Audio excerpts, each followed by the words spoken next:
Good evening, everybody. Christine Varconi here for night 3 of the Republican National Convention. Our pre-show starts right now. The main speakers will take the stage here in about 8 minutes. Right now, joining me from Washington is Mercedes Schlapp. Good evening, Mercedes. How are you doing? And what can we expect tonight? I know we're going to hear from the Vice President as well as Advisor Kellyanne Conway and others. Yeah, well, it's been such an exciting week here where we're obviously have launched this great Republican National Convention. I'm calling it the American Convention because it is filled with these wonderful American stories of individuals who have benefited for President Trump's policies, whether it would be from his criminal justice reform law that he signed, to the right to try law as well that benefited those many who have cancer and could use experimental drugs that have saved lives. And also talking about his economic policies that have benefited businesses during this very difficult time of COVID, those businesses that received the paycheck protection, being part of the paycheck protection program. So it's a wonderful night. Tonight, we're going to talk about the land of heroes, and it's really going to highlight the men and women in law enforcement, men and women in our military, our veterans, those that the president obviously have fought for the last 3.5 years. So a lot has changed in the past 24 hours. Have you guys adapted to what is going on as far as protests and different calls for racial inequality, this time out of Wisconsin, that is going on? Are you guys going to be addressing the situation that is happening there as well? Or how are you guys adapting to what is coming out of this news cycle over the past 24 hours? Of course. Well, and also we've got the hurricanes, Oh, which, yes, of course. our thoughts and prayers are those in the areas of Louisiana and Texas. That Hurricane Laura is approaching that area by tomorrow morning. So, the president has been briefed up on that as well. And obviously we've seen these protests happen in these cities. I mean, in Portland alone, that's been going on for over 80 days. And it just shows how the Democrat liberal policies simply don't work. This idea of defunding the police, and as we've seen in the cases of like Minneapolis, Minnesota, where they've actually disbanded the police, it just leads to greater chaos, more violence on the streets. And what we want to see, and as the president has talked about, he is a president of law and order, and he wants to ensure that our citizens are safe in their communities and not dealing with the rioters or the looters, which are destructive. Of course, we support peaceful protests. It's part of our constitutional rights of freedom of speech. But when it becomes violent, it's when you see criminal activity that is chaotic. And as we have seen, Joe Biden has not condemned this violence on the streets. But we feel very strongly that we cannot stand up to this violence that we're seeing. Right, of course, looting and rioting is never a good thing, but specifically the call for race equality and the examination of different police policies, particularly coming out of this last shooting incident, will that be addressed tonight? Because the vast majority of the protesting going on, and of course here in Columbus, is very peaceful, and people are just asking for a more conversation to be had and change to happen as far as the way policing is going. Will you guys be talking about that? Yeah, as we know, the president led strongly on this by signing an executive order for police reforming, where it would require departments of police to basically live up to these best practices, these better standards in their police departments, incentivizing those police departments that are doing good work in terms of community policing. What we can't have is, we know with Joe Biden, he's had a history of basically palling around with segregationists. We know that he himself signed the 1994 crime bill, which led to mass incarceration of Black Americans. That's not a way to break down systemic racism. To break down systemic racism, we need to ensure that there are economic and educational opportunities for the Black community. It's why we're seeing more enthusiasm coming from the Black community supporting this president, because of the fact that the president knows that we need to invest in our Black communities through opportunity zones, where we've seen billions of dollars going into these key communities and cities that have been left behind. We also know that school choice is so incredibly important to break down the systemic racism, because we want our children to have access to the best quality education, regardless of zip code. That's what the president supports. Joe Biden, on the other hand, does not support charter schools and is very much in line with the teachers' unions, which, as we know, do not empower our children or give parents the choice to basically pick which school is best for their child. Mercedes, every single night of the Republican National Convention, we have seen the president in a different capacity. Last night, it was the naturalization ceremony. What can we expect tonight? Can you let us know where we will be seeing him in what capacity? Well, this has been obviously every night we've had surprises. So we're going to leave it for the president to reveal the surprise of the night. As we know, these past few nights, he gave a pardon yesterday to a gentleman, John, who basically is has an amazing story of redemption about, he was in jail, and because of criminal justice reform, has benefited from what the president has done.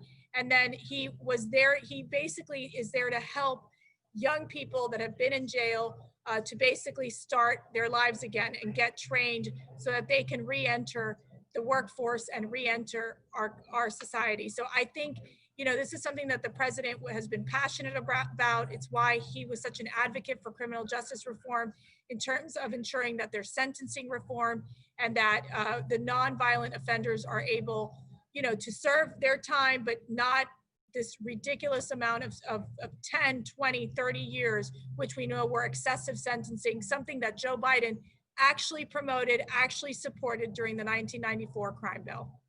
All right, one last question for you. So we know the vice president will be headlining tonight, but who should we look out for as far as non-headliners? Different speeches throughout the night. Who do you think will be the most impactful and give the most interesting speech of the night? And what can we expect to hear from the vice president as well? Well, I think all the speakers will be incredibly impactful. I'm really looking forward to listening to Kayleigh McEnany's speech. She is the press secretary, and obviously she's a cancer survivor. She's a mom, and she's obviously stands closely next to the president as being one of his strongest and staunchest defenders. So I'm looking forward to her speech. But I think you're going to find across the board with Congresswoman Elise Stefanik and obviously the Second Lady, Karen Pence, who's been an ambassador in helping in terms of suicide prevention among military and vets as being one issue that I think you'll hear talked about tonight. And of course, my friend Laura Trump, who I get to work with on the campaign every single day, where she'll talk about the president's character, how he is as a grandfather, as a father-in-law, and how he is someone who not only loves America, but most importantly, loves the American people. And I think Melania Trump did such a beautiful job last night in addressing that. I think for the vice president, he's making his speech and delivering his speech at Fort McHenry. This is where 1,000 soldiers, American soldiers, resisted this massive bombing from the British back in 1814. And it just shows, and this is where Francis Scott Key got his inspiration to write the Star Spangled Banner. So again, a very American, very patriotic, and also this theme of America being a great nation, as opposed to what Joe Biden and the Democrats sold last week, which was that of making America dark. This darkness in America. We want to focus on American greatness, the great people who are heroes on our land and are able to help build a better country. So we're going to be looking forward to all the speeches tonight. All right, thank you so much, Mercedes. Looks like things are getting underway. I'm taking a look at the live pictures right now. We will go to that, and we appreciate you being with us tonight. Thank you for your time. Thank you for having me. Yeah. All right, everybody, we will get you to the third night of the Republican National Convention. It preserves liberty. It strengthens families. It empowers the extraordinary. The spirit of heroism inspires us to act when others are in need, to do the right thing. Join us tonight. Dream heroic dreams. Celebrate America, land of the free, home of the brave.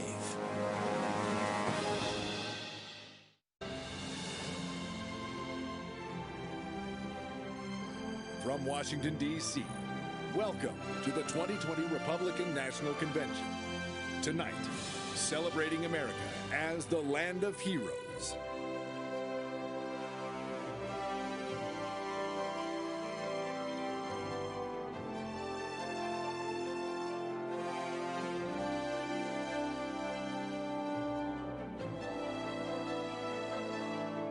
Lord, Almighty God, we come before you this evening and pray for your divine protection over our brothers and sisters in the path of storms along our Gulf Coast.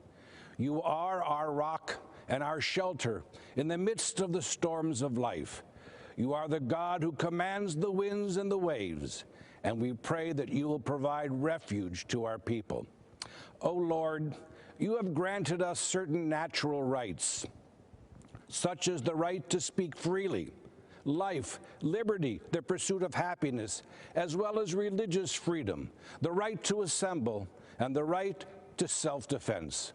Only in America have these God-given rights so flourished and been categorized as belonging to the people, embodying the very essence of our government. Father, we pray that this outlook and mindset, this form of government continues, as has been our history, especially now when, to our horror, it is being challenged. And so we pray that God gives strength and health to our president, who has splendidly demonstrated daily his determination to defend and maintain the God-given rights of our citizens, as enshrined in our Constitution and in our Declaration, eloquently passed down through our Judeo-Christian tradition. President Trump has stood up fearlessly against those who are corrupting the term social justice so as to deny Americans their birthright and these divine gifts. May God protect him. May God bless all those in government and among our citizens who seek to honor, defend, and preserve our heritage. This land was founded in an epic and providential moment. Like the revelation at Sinai, it was the moment when the vision of God rendezvoused with the soaring and noble plans of appointed men. Yet, every so often, apace various generations, we are compelled to resurrect and give rebirth to our providential beginning, to renew our present days with the exuberance of those founding days. Perhaps that is what is meant when we say, "Make America great again." We pledge to vigilantly protect and tend the garden so as to imbibe its blessed fruits. May God continue to make America great, and may we continue to be his people, one nation, under God. And let us say, Amen. I pledge allegiance to the flag of the United States of America and to the republic for which it stands, one nation, under God, indivisible, with liberty and justice for all.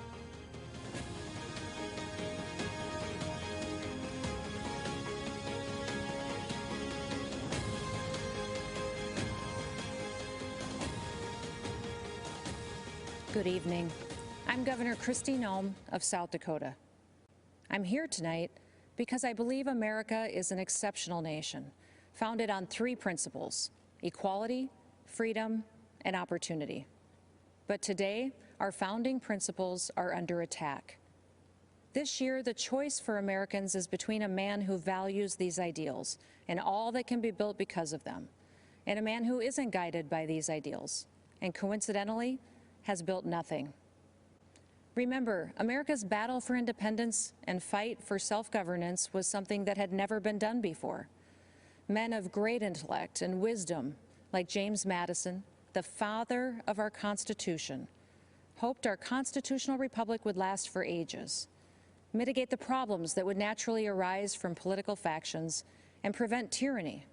Madison also authored much of the Bill of Rights because he understood the natural tendency of government to increasingly encroach on the people's consent, and thus our freedom. He urged his colleagues to adopt these amendments to enshrine in our Constitution the ideals laid out in the Declaration of Independence, that all power comes from the people, that the government is created and ought to be exercised for the benefit of the people. Our Constitution guarantees the right to speak, to assemble, and to worship, the right to arm ourselves as a counterbalance to a standing army, and the right to a fair and equitable criminal justice system. We must fight to protect these foundational rights from government interference and indifference. America is unique in the world. Government's power at all levels is limited to the confines of our Constitution, which protects our God-given liberties and civil rights. We are not and will not be the subjects of an elite class of so-called experts. We, the people, are the government. Now, at times, our country has struggled to live up to our founding principles. Another great American, Abraham Lincoln, knew that struggle better than anybody. When he was just 28 years old, Honest Abe saw wild and furious passions worse than savage mobs, he said, taking the place of reasoned judgment. He was alarmed by the increasing disregard for the rule of law throughout the country. He was concerned for the people that had seen their property destroyed, their families attacked, and their lives threatened or even taken away. These good people were becoming tired of and disgusted with a government that offered them no protection. Sound familiar? It took 244 years to build this great nation, flaws and all. But we stand to lose it in a tiny fraction of that time if we continue down the path taken by the Democrats and their radical supporters. From Seattle and Portland to Washington and New York, Democrat-run cities across this country are being overrun by violent mobs. The violence is rampant. There's looting, chaos, destruction, and murder. People that can afford to flee have fled, but the people that can't, good, hardworking Americans, are left to fend for themselves. The Republican Party's commitment to individual rights and self-government is as necessary today as it was in 1860 when we won our first presidential election. Our party respects individuals based on who they are. We don't divide people based on their beliefs or their roots. We don't shun people who think for themselves. We respect everyone equally under the Constitution, and we treat them as Martin Luther King Jr. wished, according to the content of their character, not the color of their skin. In just 4 years, President Trump has lifted people of all races and backgrounds out of poverty. He shrunk government. He put money back into the pockets of hardworking, ordinary Americans. He has advanced religious liberty. He protected the Second Amendment. You can look back 50 years. You won't find anyone that has surpassed President Trump's success on these 4 issues alone. History chooses its heroes for the time in which they live. At our founding, Madison was one of the chosen. When the nation's very existence was challenged, it was Lincoln's turn.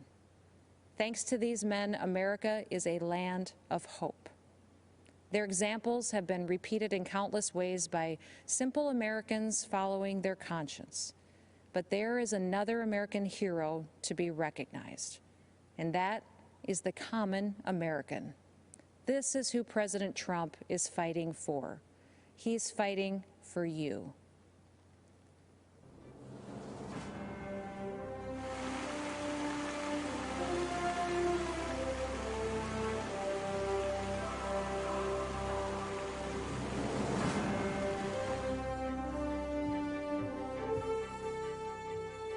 I'm Scott Dane. I represent loggers and truckers in Minnesota, but I also represent a way of life. Logging's been a part of the great American story from the beginning. In fact, if you go to the Capitol Rotunda and look up, you can see loggers on one of the panels, New England settlers carving out a new world from the wilderness. But logging is the most dangerous job in the country. But we embrace that risk because we know America was built by strong people building things together. America needs us to keep building, and we can't wait to be a part of it. But the last time Joe Biden was in the White House, Minnesota lost nearly half of its mills, thousands of jobs, and experienced nearly a decade of decline. It was a similar story in other parts of the country. The administration just didn't seem to care. In 47 years in Washington, Joe Biden hasn't done anything for the timber industry. When plants closed in Duluth, Sartell, Cook, and Bemidji, they were just numbers on a paper to the Obama-Biden administration. To me, they were people and jobs and families. Under Obama-Biden, radical environmentalists were allowed to kill the forests. Wildfire after wildfire shows the consequences. Managed forests, the kind my people work in, are healthy forests. Under President Trump, we've seen a new recognition of the value of forest management in reducing wildfires.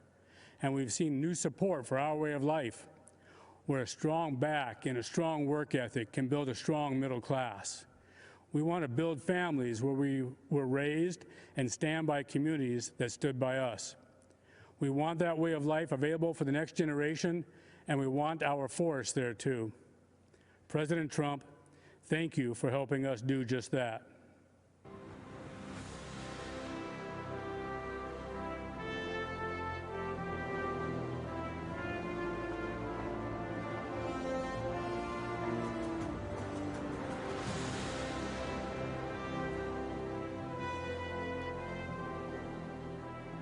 Hi, I'm U.S. Senator Marsha Blackburn from Tennessee. America is a nation of heroes. In times of difficulty, we're reminded that they're all around us. They're in the line with us at the grocery store, in the pew with us at church.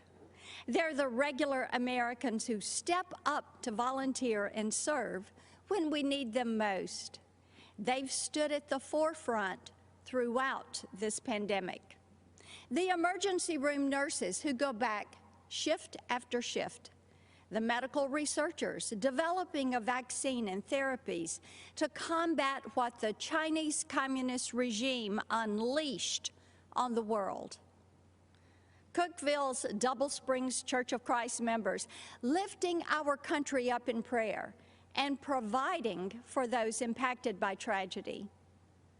But tonight, I want to talk to you about another kind of hero, the kind Democrats don't recognize because they don't fit into their narrative.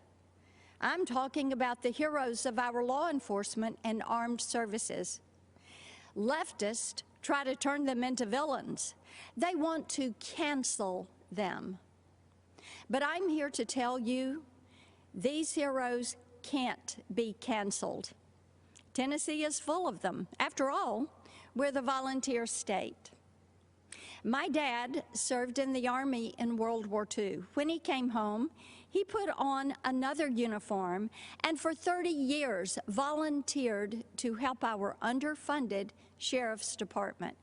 I'm reminded of him whenever I see compassion and selflessness in others. When I see law enforcement officers put their lives on the line every single day to keep our communities safe, in spite of the hatred thrown at them. When I see the heroes who volunteer to serve our country, putting their lives on the line for our freedom.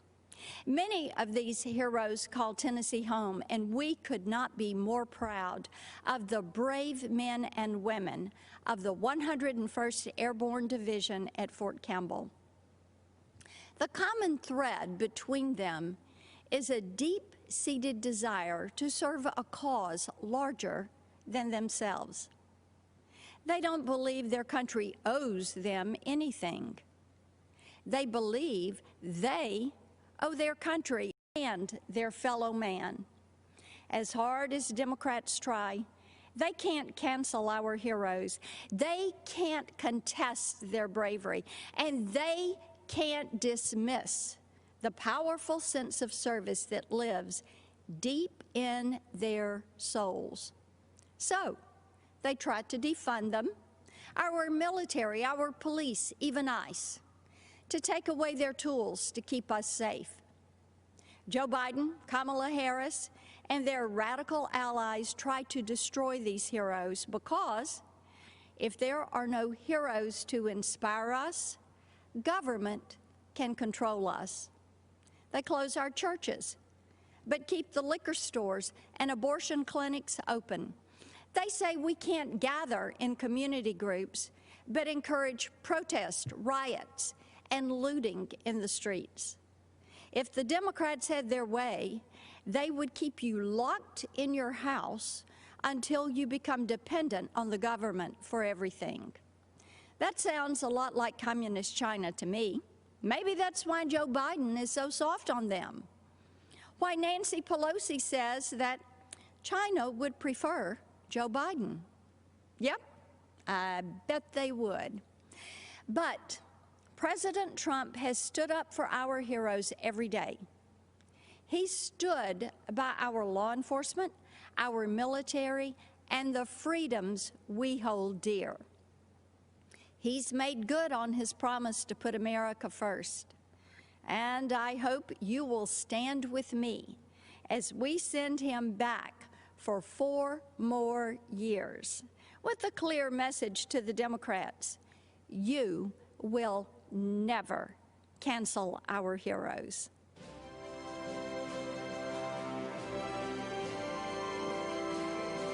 Hi, I'm Congressman Dan Crenshaw. 8 years ago, in the fields of Helmand Province, Afghanistan, a close friend and teammate laid down cover fire against Taliban insurgents so that I could walk, blind and bloodied, to the medevac helicopter and survive. But he didn't. Dave Warson was killed 2 months later. He died a hero to this great country. Here's the truth about America. We are a country of heroes. I believe that, so should you. We are a people with a common set of ideals conceived in liberty. People that has sacrificed time and again for our freedom and the freedom of others. That's something no other country ever, anywhere, can claim. Since 9/11, I've seen America's heroes up close. Some of them saved my life. Some of them saved many others' lives. Many of them never made it home. These heroes acted as if the whole struggle depended on them alone, as if any weakness on their part would be a reflection of the whole nation. That's called duty. And America has a long history of it. Our enemies fear us because Americans fight for good, and we know it. It gives us strength. When our heroes are trusted and equipped, freedom prevails. The defeat of ISIS was the result of America believing in our heroes, our president having their backs and rebuilding our military so we'd have what we needed to finish the mission. The cowering of the Iranian regime and the restoration of the deterrence once lost is the result of America believing in her own might again. But America's heroism isn't relegated to the battlefield. Every single day we see them if you just know where to look. It's the nurse who volunteers for back-to-back shifts caring for COVID patients because she feels that's her duty. It's the parent who will relearn algebra because there's no way they're letting their kid fall behind while schools are closed.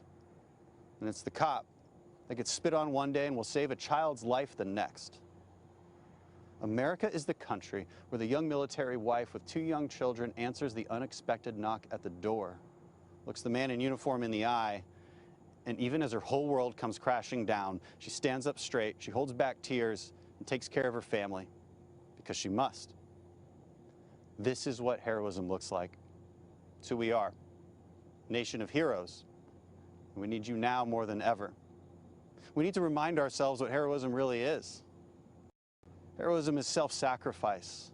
It's not moralizing and lecturing over others when they disagree.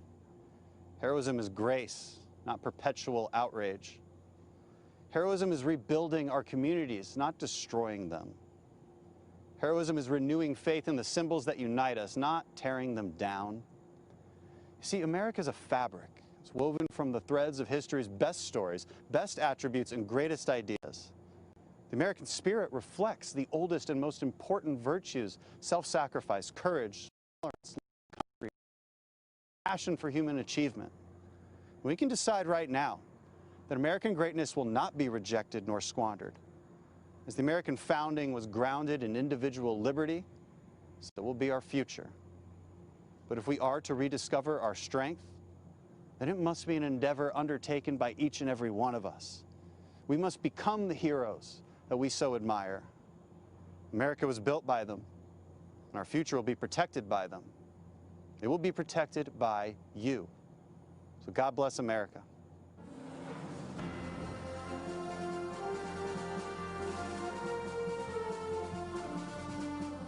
Good evening.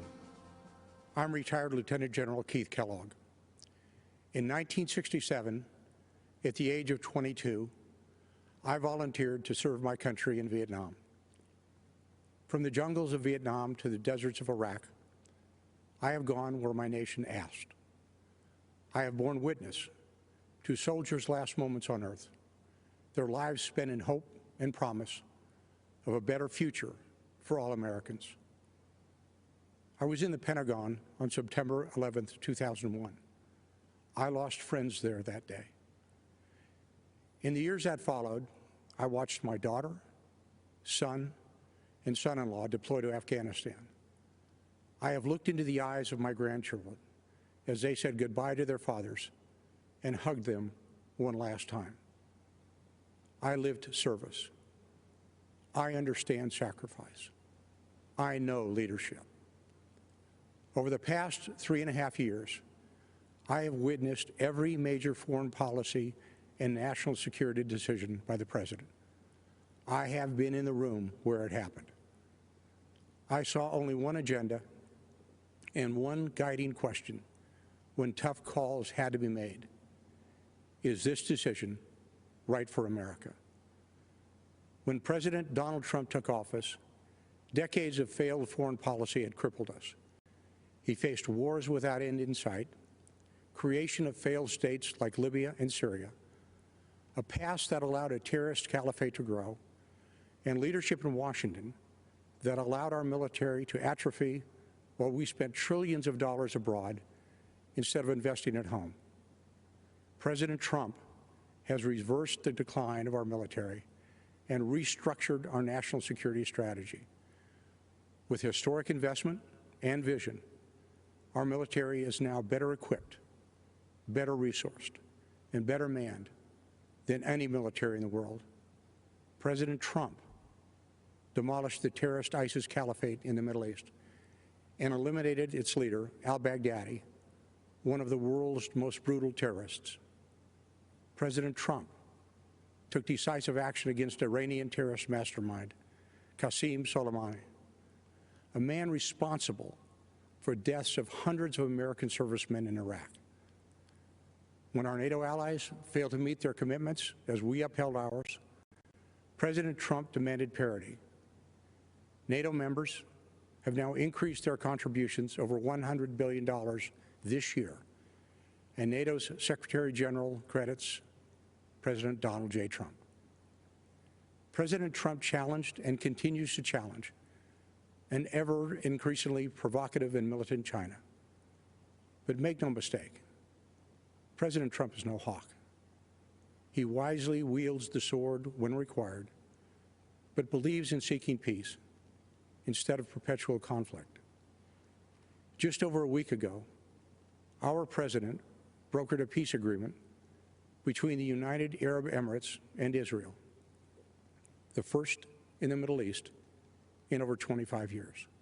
And this week, Afghan negotiators, with help from American officials, will start peace negotiations between the Taliban and the Afghan government to end America's longest war.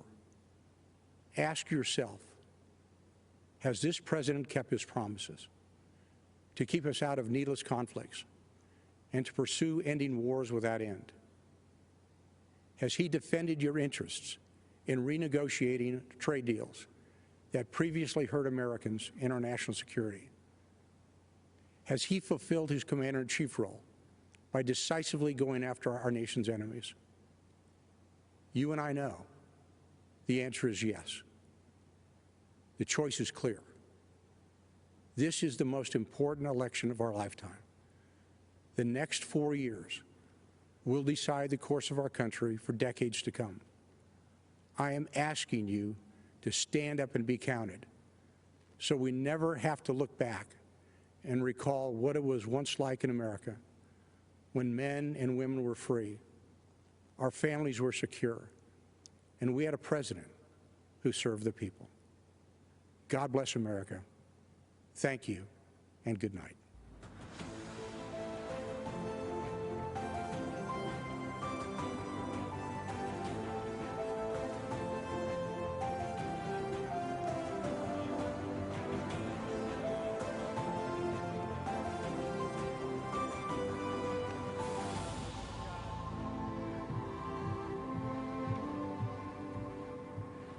Good evening.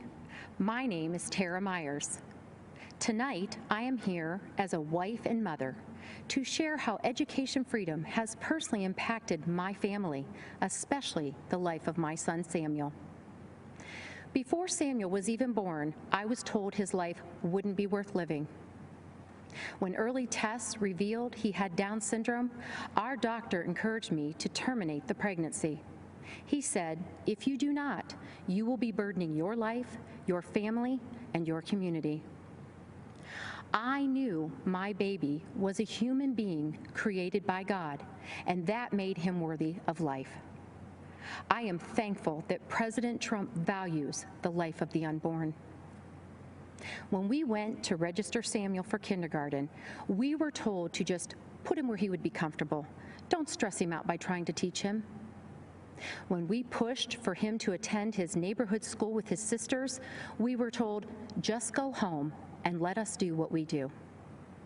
When I inquired about functional learning, I was told, this is all you get, like it or not. Well, I did not like it. One size did not fit all. So I helped fight to pass legislation in Ohio for a special needs scholarship so that all students could choose the right program for their needs. I worked to start a new functional learning program at our local private school. Finally, Samuel had an appropriate place to learn. Last December, Samuel was invited to the White House to meet our president and share his thoughts on education freedom. He said, "School choice helped my dreams come true. My school taught me the way I learn best. I was able to fit in. I made many friends. I became a part of my community. My teachers helped me become the best I can be."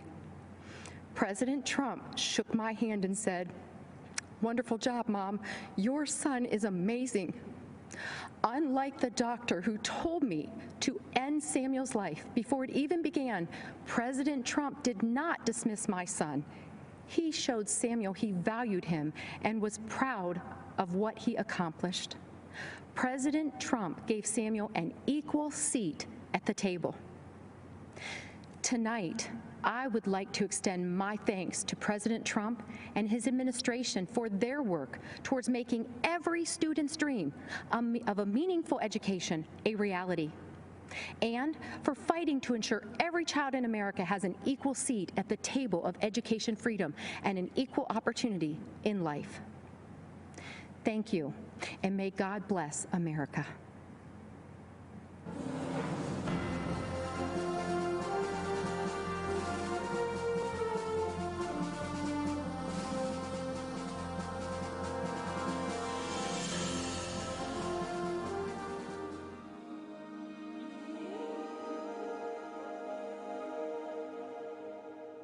It all started at a tea party. 13 years before the American Civil War, civil unrest and division separated countrymen into two opposing camps. One determined to keep African American people enslaved, the other determined to see all people free. Elizabeth Cady Stanton and Lucretia Mott felt the call to fight for that freedom when they were selected as delegates for an anti-slavery convention. But upon arrival, were told they could not speak or vote at the male-dominated event. On July 9, 1848, Mott, Stanton, and 3 other women met for tea. By the end of the day, they'd formed a coalition with the sole purpose of gaining the right for women to vote, so they in turn would be free to fight for the freedoms of others. women across America united and formed activist groups working tirelessly to win the vote for American women. The unconquerable Susan B. Anthony became one of the most visible leaders of women's suffrage when, in 1872, she registered and voted for every Republican on the ballot. As punishment for her actions, she was arrested for illegal voting. At the request of Susan B. Anthony, Senator A.A. Sargent introduced the 19th Amendment in 1878. The Susan B. Anthony Amendment was submitted and defeated 4 times, but women continued to fight. Sojourner Truth and many other black suffragettes defied segregation, fighting for all women's voices to be heard and allowed to vote. For the 2 years prior to ratification, the Silent Sentinels quietly picketed the White House.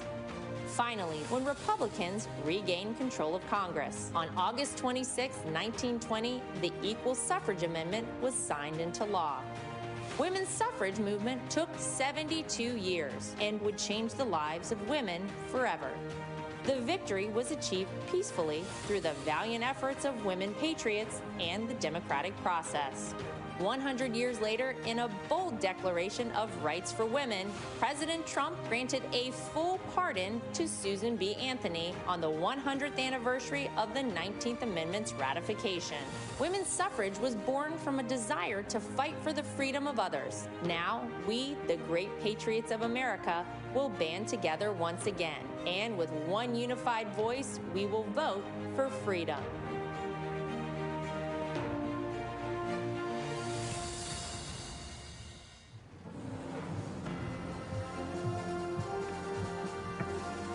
I'm Kayleigh McEnany. You may know me as a supporter of President Trump, but tonight I'm here to share with you how he supported me, both as a new mom and as an American with a pre-existing condition. When I was 21 years old, I got a call that changed my life. It was my doctor informing me that I had tested positive for the BRCA2 genetic mutation, a mutation that put my chances of breast cancer at 84%.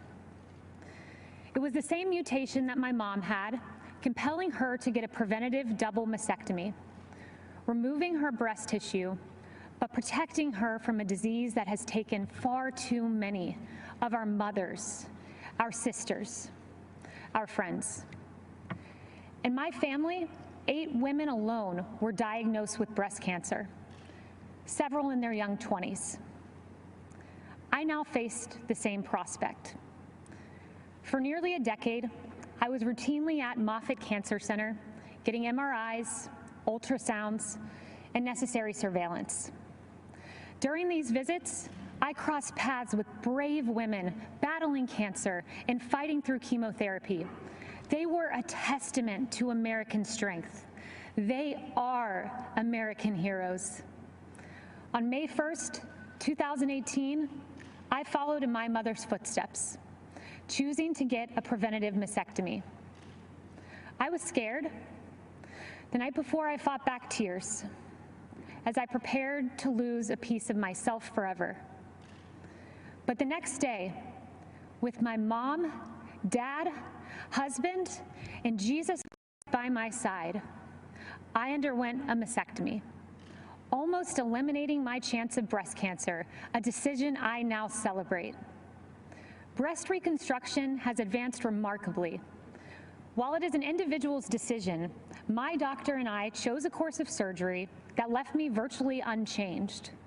But more important than physical results, I developed a strength and a confidence that I carry with me. During one of my most difficult times, I expected to have the support of my family, but I had more support than I knew. As I came out of anesthesia, one of the first calls I received was from Ivanka Trump. As I recovered, my phone rang again. It was President Trump calling to check on me. I was blown away. Here was the leader of the free world caring about my circumstance. At the time, I had only met President Trump on a few occasions. But now I know him well, and I can tell you that this president stands by Americans with pre-existing conditions. In fact, President Trump called me this morning. I spoke with him several times today, and he told me how proud he was of me for sharing this story. The same way President Trump has supported me, he supports you. I see it every day. I've heard him say the hardest part of his job is writing to loved ones of fallen soldiers. I've seen him offer heartfelt outreach to grieving parents who lost their children to crime in the streets. And I've watched him fight for Americans who lost their jobs. President Trump fights for the American people because he cares about stories like these. I have a 9-month-old daughter. She's a beautiful, sweet little girl. And I choose to work for this president for her. When I look into my baby's eyes, I see a new life, a miracle for which I have a solemn responsibility to protect. That means protecting America's future, a future President Trump will fight for, where our neighborhoods are protected, where life is sacred, where God is cherished, not taken out of our schools, removed from our pledge, and erased from our history. I want my daughter to grow up in President Donald J. Trump's America. Choosing to have a preventative mastectomy was the hardest decision I ever had to make. But supporting President Trump, who will protect my daughter and our children's future, was the easiest.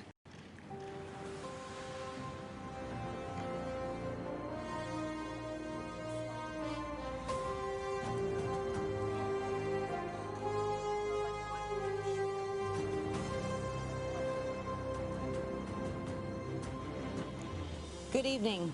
I'm Karen Pence. My husband is Vice President Mike Pence. 100 years ago today, the 19th Amendment was adopted into the United States Constitution, guaranteeing women the right to vote. Because of heroes like Susan B. Anthony and Lucy Stone, women today, like our daughters, Audrey and Charlotte, and future generations, will have their voices heard and their votes count. The women's suffrage movement was the gateway that led to women having the opportunities to achieve monumental milestones and accomplish significant achievements in both civic and governmental roles. This evening, we look at heroes in our land. As Second Lady of the United States for the past 3.5 years, I have had the honor of meeting many heroes across this great country. The Pences are a military family. Our son Michael serves in the United States Marines, and our son-in-law Henry serves in the U.S. Navy. And one of my key initiatives is to elevate and encourage military spouses. These men and women, like our daughter Charlotte and our daughter-in-law Sarah, are the home front heroes. I have been privileged to hear so many stories of selfless support, volunteer spirit, and great contributions to the armed forces and our communities. You know, military spouses may experience frequent moves and job changes, periods of being a single parent while their loved one is deployed, all while exhibiting pride, strength, and determination, and being a part of something bigger than themselves. To all of the military spouses, thank you. President Trump and Vice President Pence have been supporting our United States Armed Forces, including our military families, on a significant scale.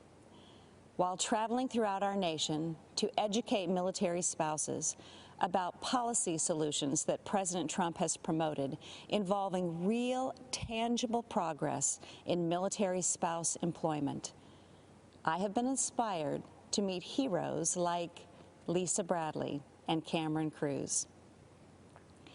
These military spouses decided to start their own business, R Riveter, named after the Rosie the Riveter campaign used to recruit women workers during World War II. Our riveter makes beautiful handbags designed and manufactured exclusively by military spouses.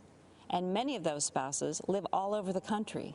They prepare and send their section of the bags to the company located in North Carolina, where the final product is assembled. Military spouse hero Jalon Hall Johnson in Billings, Montana, is a culinary artist who had dreamed of starting her own restaurant. Working with the Small Business Administration's Development Center, Jalon started her restaurant, The Sassy Biscuit, and she just opened a second restaurant in Dover, New Hampshire. And as the Second Lady, I've also been able to bring awareness to a form of therapy for our heroic veterans suffering from PTSD. Art therapy, facilitated by a professional art therapist, is especially effective with post-traumatic stress disorder. Master Gunnery Sergeant Chris Stowe, a Marine veteran I met in Tampa, who deployed for combat in Iraq and Afghanistan, said nothing had helped him deal with the trauma from his service in the Marines until he finally agreed to meet with the art therapist at Walter Reed Medical Center. Chris credits art therapy with saving his marriage and his life. And Chris went on to establish a glass blowing workshop to help other vets. Many of our veteran heroes struggle as they transition back into life, and sometimes the stress is too difficult to manage alone. A few weeks ago, I had the honor of speaking with some amazing Americans who answer the Veterans Crisis Line. One in particular, Sydney Morgan, especially impacted me. A veteran herself, Sydney said it is the highest honor of her life until they physically walk into a clinic to receive help they deserve, and she can pass their hand to someone ready to help. In these difficult times, we've all seen so many examples of everyday Americans reaching out a hand to those in need, those who, in humility, have considered others more important than themselves. We've seen healthcare workers, teachers, first responders, mental health providers, law enforcement officers, grocery and delivery workers, and farmers, and so many others. Heroes all. 100 years ago, women secured the right to vote. So let's vote, America. Let's honor our heroes. Let's re-elect President Trump and Vice President Pence for 4 more years. God bless our heroes, and God bless the United States of America. We hold these truths to be self-evident, that all men are created equal, that they are endowed by their Creator with certain unalienable rights, that among these are life, liberty, and the pursuit of happiness. Good evening. I'm Kellyanne Conway. 100 years ago, courageous warriors helped women secure the right to vote. This has been a century worth celebrating, but also a reminder that our democracy is young and fragile. A woman in a leadership role can still seem novel. Not so for President Trump. For decades, he has elevated women to senior positions in business and in government. He confides in and consults us, respects our opinions, and insists that we are on equal footing with the men. President Trump helped me shatter a barrier in the world of politics by empowering me to manage his campaign to its successful conclusion. With the help of millions of Americans, our team defied the critics, the naysayers, the conventional wisdom, and we won. For many of us, women's empowerment is not a slogan. It comes not from strangers on social media or sanitized language in a corporate handbook. It comes from the everyday heroes who nurture us, who shape us, and who believe in us. I was raised in a household of all women. They were self-reliant and resilient. Their lives were not easy, but they never complained. Money was tight, but we had an abundance of what mattered most: family, faith, and freedom. I learned that in America, limited means does not make for limited dreams. The promise of America belongs to us all. This is a land of inventors and innovators, of entrepreneurs and educators, of pioneers and parents, each contributing to the success and the future of a great nation and her people. These everyday heroes have a champion in President Trump. The teacher who took extra time to help students adjust to months of virtual learning. The nurse who finished a 12-hour COVID shift and then took a brief break, only to change her mask, gown, and gloves to do it all over again. The small business owner striving to reopen after the lockdown was lifted, and then again after her store was vandalized and looted. The single mom with 2 kids, 2 jobs, 2 commutes, who 10 years after that empty promise finally has health insurance. President Trump and Vice President Pence have lifted Americans, provided them with dignity, opportunity, and results. I have seen firsthand many times the president comforting and encouraging a child who has lost a parent who has lost a child, a worker who lost his job, an adolescent who lost her way to drugs. Don't lose hope, he has told them, assuring them that they are not alone and that they matter. There always will be people who have far more than us. Our responsibility is to focus on those who have far less than us. President Trump has done precisely that in taking unprecedented action to combat this nation's drug crisis. He told me, "This is so important, Kellyanne. So many lives have been ruined by addiction and will never even know it because people are ashamed to reach out for help and they're not even sure who to turn to in their toughest hour." Rather than look the other way, President Trump stared directly at this drug crisis next door, and through landmark bipartisan legislation has helped secure historic investments in surveillance, interdiction, education, prevention, treatment, and recovery. We have a long way to go, but the political inertia that costs lives and the silence and the stigma that prevents people in need from coming forward is melting away. This is the man I know and the president we need for 4 more years. He picks the toughest fights and tackles the most complex problems. He has stood by me, and he will stand up for you. In honor of the women who empowered me and for the future of children we all cherish, thank you, and God bless you always.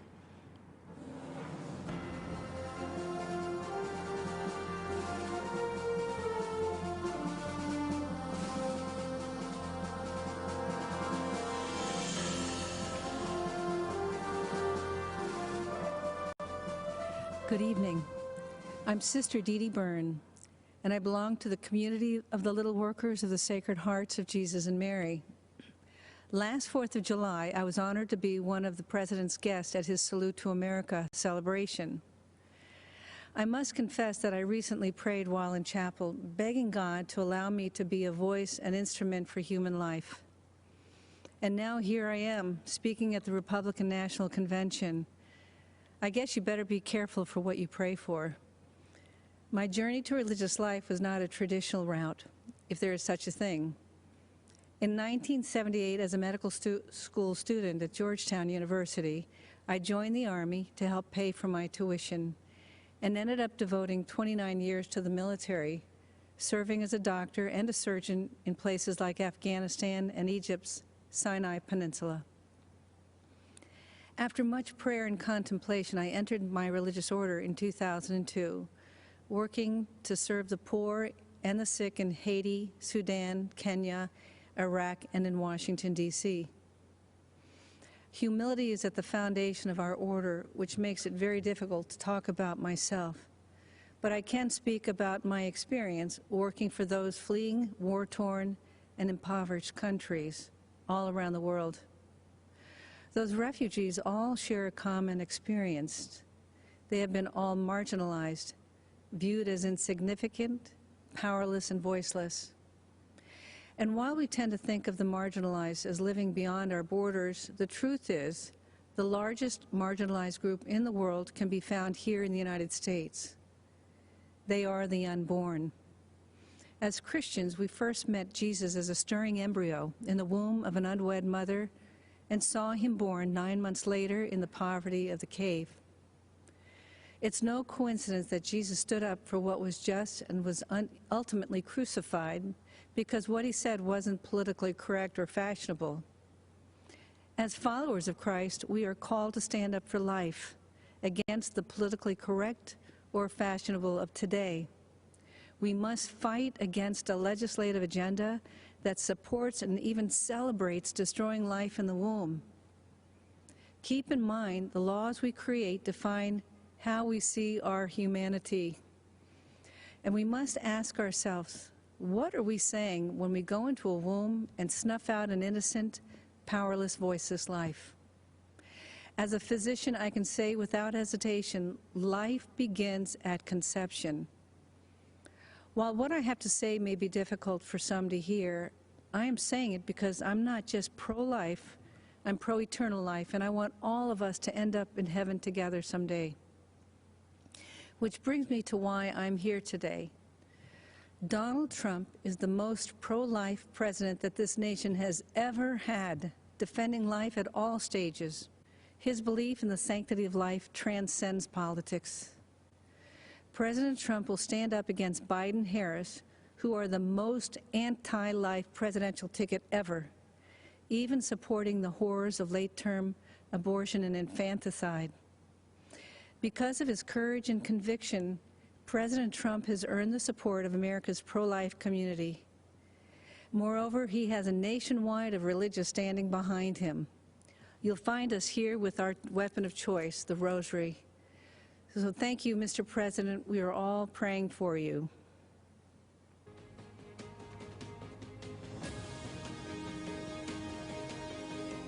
I'm Lou Holt. Many of you might know me as Coach Holt, or maybe that football guy. It is a pleasure, a blessing, and an honor for me to explain why I believe that President Trump is a consistent winner, an outstanding leader, and deserves to be reelected as our president. First, I want you to know that I grew up in a one-bedroom house in West Virginia. I may have been poor, but the lessons my parents taught me were priceless. They taught me that life is about making choices. Wherever you are, good or bad, don't blame anyone else. Go get an education, get to work. You can overcome any obstacles, and always remember that in this great country of ours, anyone can amount to something special. I lived by those principles of hard work and responsibility my whole life, living out the American story, and it works. But there are people today, like politicians, professors, protesters, and of course, President Trump's naysayers in the media who like to blame others for problems. They don't have pride in our country. And because they no longer ask, what can I do for my country? Only what the country should be doing for them. They don't have pride in themselves. That's wrong. When I was an officer in the Army, I served with so many great Americans who embraced their responsibility to our country. I'm so proud of their sacrifices and the opportunity it has provided for so many millions. America remains a land of opportunity, no matter what the other side says or believes. You know, there's a statue of me at Notre Dame. I guess they needed a place for the pigeons to land. But if you look closely, you will see these three words there: trust, commitment, and love.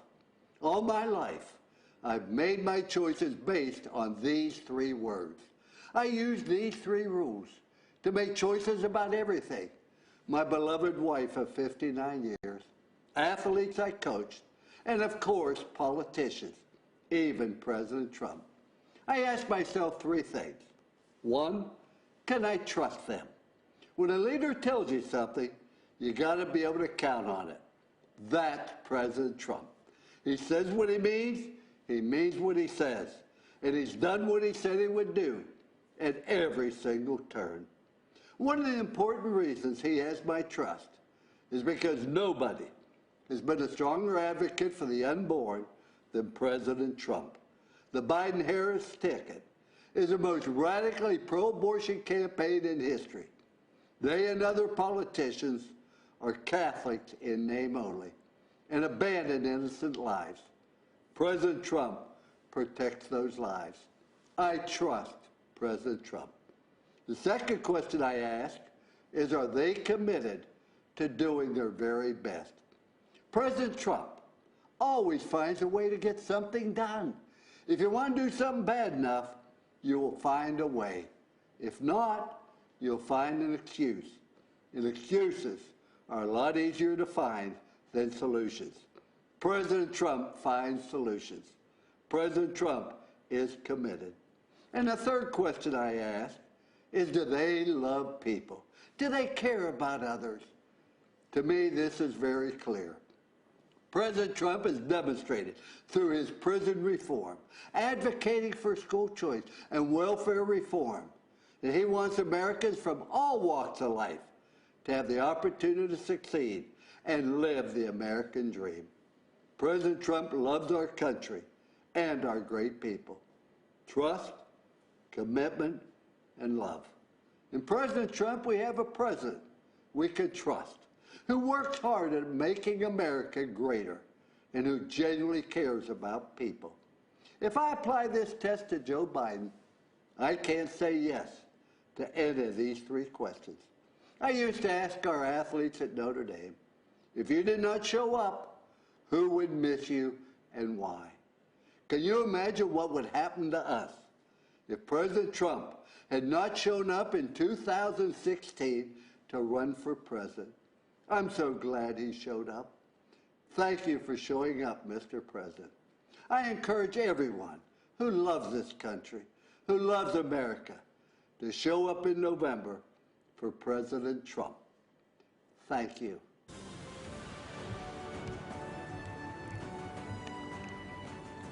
Hi, I'm Michael McHale, but my friends call me Mick. I'm a 30-year active duty member of law enforcement in the state of Florida.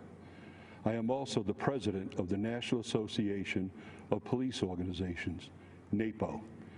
Our organization recently endorsed Donald Trump for re-election as President of the United States.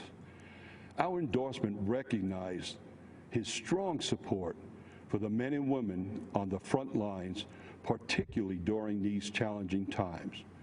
We value his support of aggressive federal prosecution of those who attack our police officers, his signing of the Law Enforcement Mental Health and Wellness Act, and his support for permanently authorizing funds to support 9/11 first responders and their families.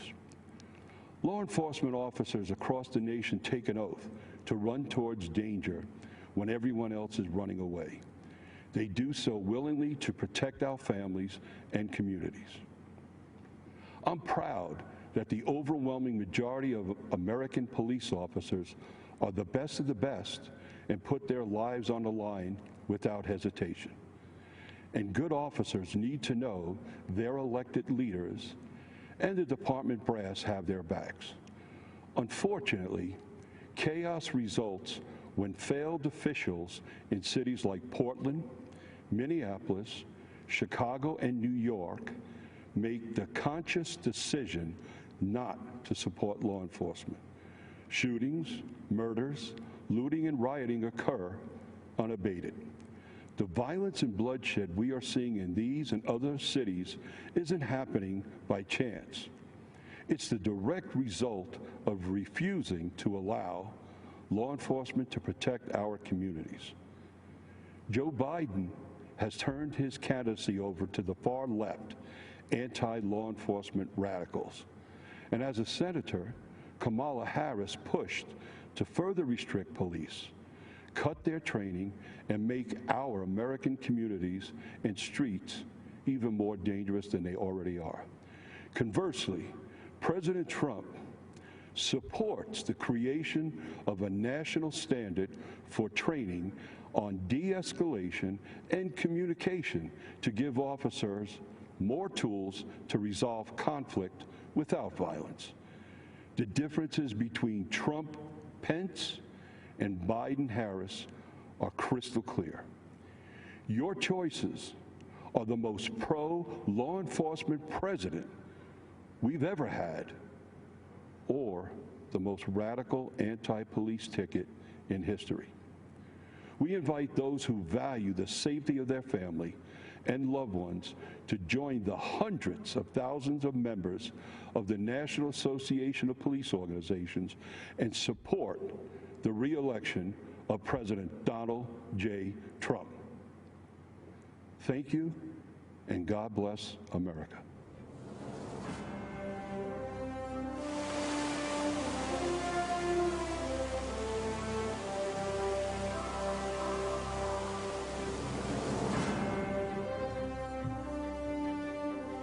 I'm Congresswoman Elise Stefanik, and I am honored to represent New York's 21st Congressional District, the cradle of the American Revolution.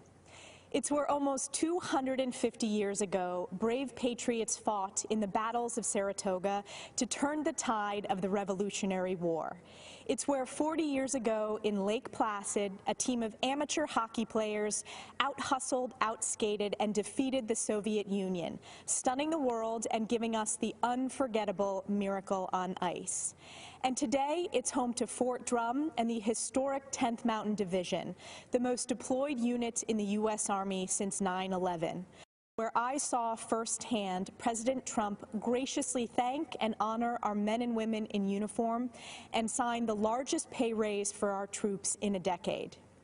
Since our nation's founding, generation after generation of everyday Americans served and sacrificed to preserve and strengthen the American dream, the vision of life, liberty, and the pursuit of happiness, and the idea that if you work hard and dream big, you can achieve anything you imagine.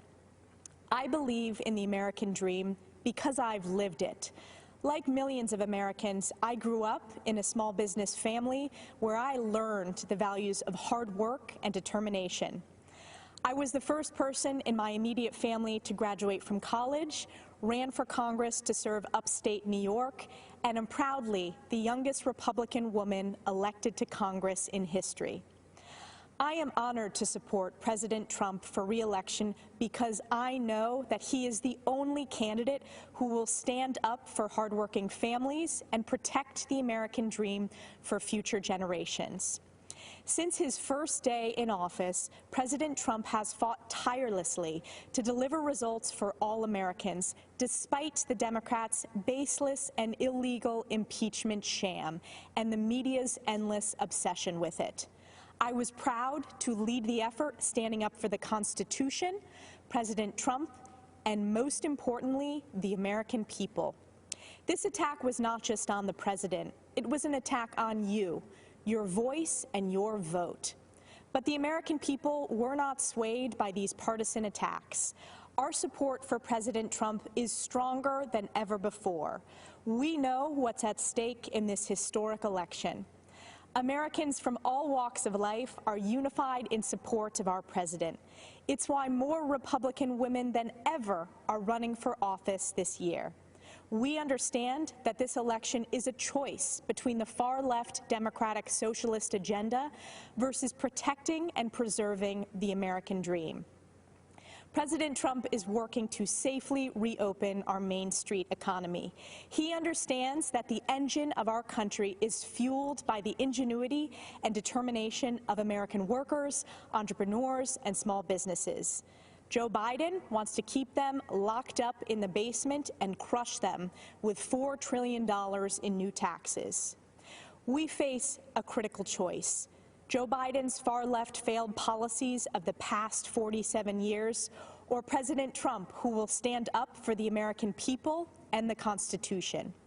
I believe in the wisdom and spirit of the American people to elect the only candidate who is capable of protecting the American dream, President Donald J. Trump.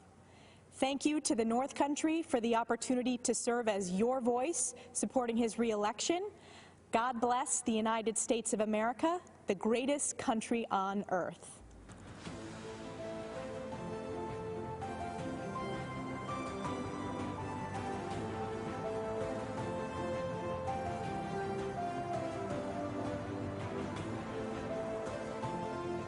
Good evening. I'm Madison Cawthorn, and I'm running to represent North Carolina's 11th Congressional District. This is a time of great adversity for our country, and I know something about adversity. At 18 years old, I was in a horrific car accident that's left me paralyzed from the waist down. Instantly, my hopes and dreams were seemingly destroyed. I was given a 1% chance of surviving, but thanks to the power of prayer, a very loving community, and many skilled doctors, I made it. It took me over a year to recover. My first public outing in a wheelchair was to a professional baseball game. You know, before my accident, I was 6'3". I stood out in a crowd. But as I wheeled through the stadium, I felt invisible. At 20, I thought about giving up. However, I knew I could still make a difference. You know, my accident has given me new eyes to see and new ears to hear. God protected my mind and my ability to speak. So I say to people who feel forgotten, ignored, and invisible, I see you. I hear you. At 20, I made a choice. In 2020, our country has a choice. We can give up on the American idea, or we can work together to make our imperfect union more perfect. I choose to fight for the future, to seize the high ground and retake the shining city on a hill. While the radical left wants to dismantle, defund, and destroy, Republicans, under President Trump's leadership, want to rebuild, restore, and renew. I just turned 25. When I'm elected this November, I'll be the youngest member of Congress in over 200 years.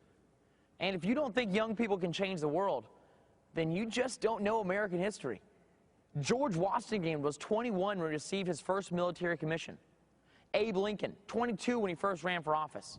And my personal favorite, James Madison, was just 25 years old when he signed the Declaration of Independence. In times of peril, young people have stepped up and saved this country, abroad and at home. We held the line, scaled the cliffs, crossed oceans, liberated camps, and cracked codes. Yet today, political forces want to usher in the digital dark ages, a time of information without wisdom, and tribalism without truth. National leaders on the left have normalized emotion-based voting and a radicalized identity politics that rejects Martin Luther King's dream. MLK's dream is our dream, for all Americans to be judged solely on their character. Millions of people risk their lives every year to come here because they believe in the dream of MLK and the American dream. Join us as we, the Party of Freedom, double down on ensuring the American dream for all people. We are committed to building a new town square. It welcomes all ideas and all people. Here we will have freedom of speech, not freedom from speech. To liberals, I say let's have a conversation. Be a true liberal. Listen to other ideas and let the best ones prevail. And to conservatives, I say let's define what we support and win the argument in areas like healthcare and on the environment. In this new town square, you don't have to apologize for your beliefs or cower to a mob. You can kneel before God, but stand for our flag. The American idea my ancestors fought for during the Revolutionary War is just as exciting and revolutionary today as it was 250 years ago. I say to Americans who love our country, young and old, be a radical for freedom. Be a radical for liberty. And be a radical for our republic, for which I stand, one nation under God, with liberty and justice for all. Thank you, and may God bless America.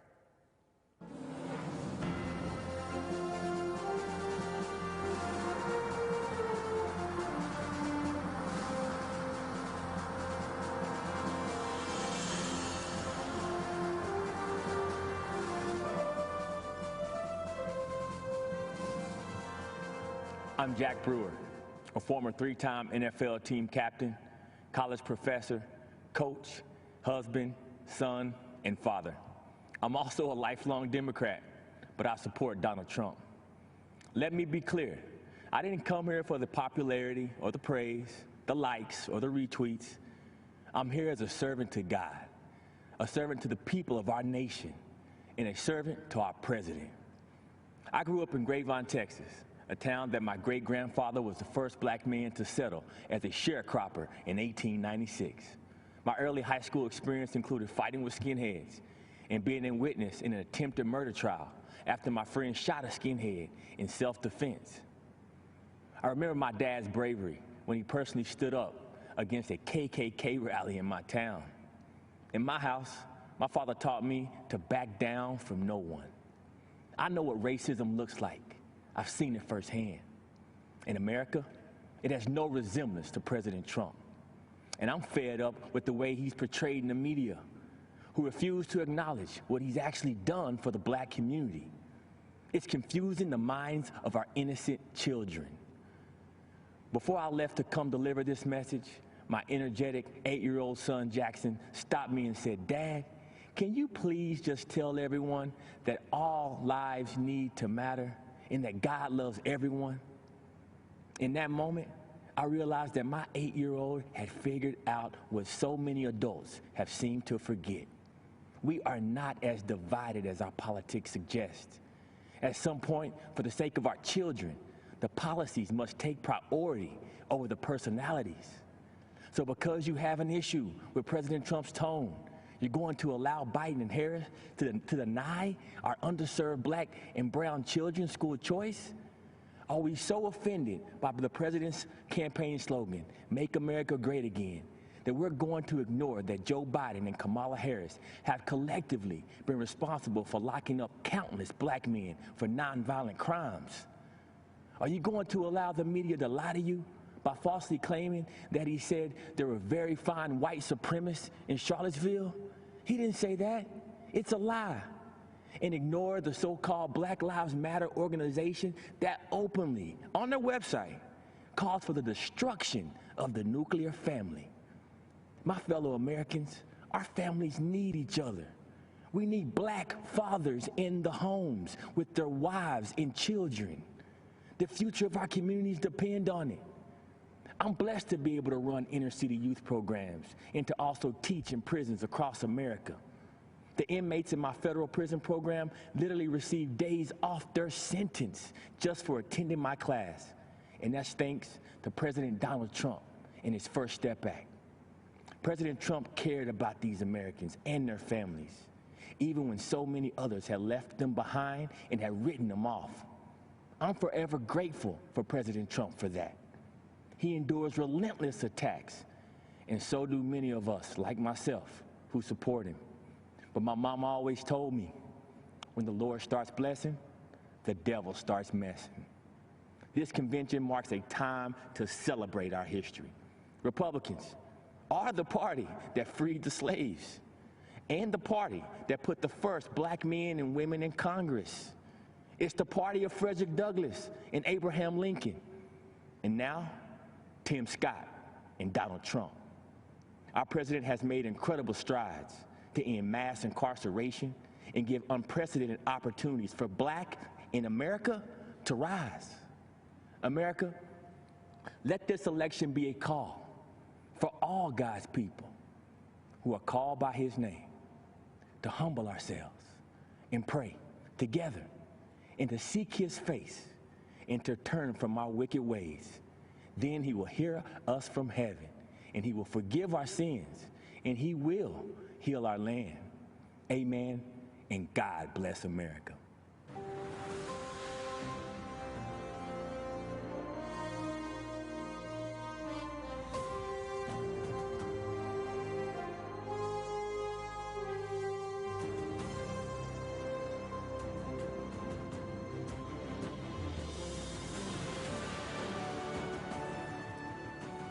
Greetings.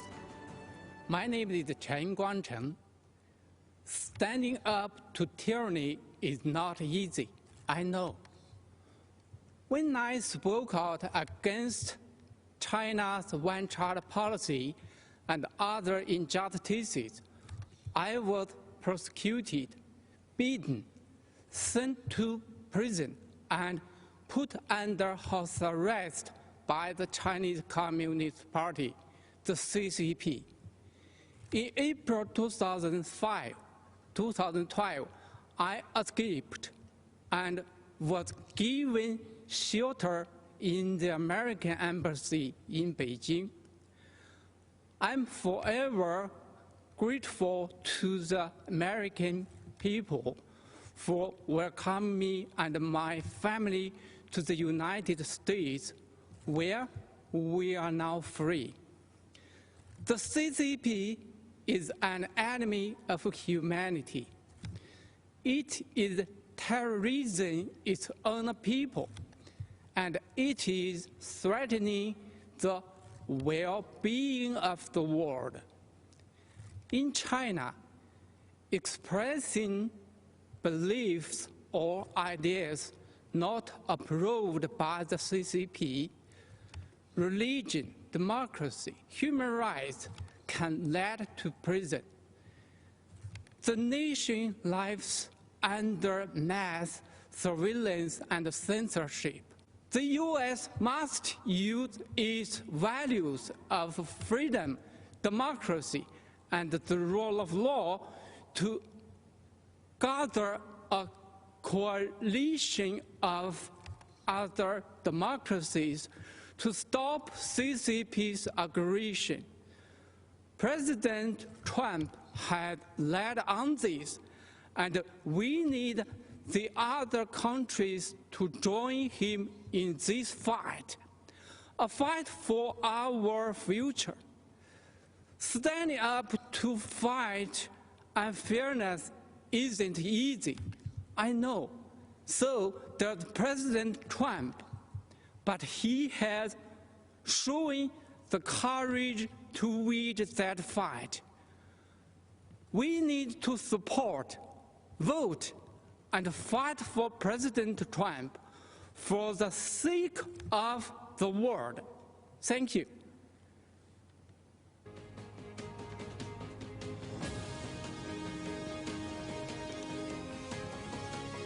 I'm Congressman Lee Zeldin. Tonight, as we celebrate America as a land of heroes, I'm here at a VFW Post of Heroes in West Hampton Beach, New York.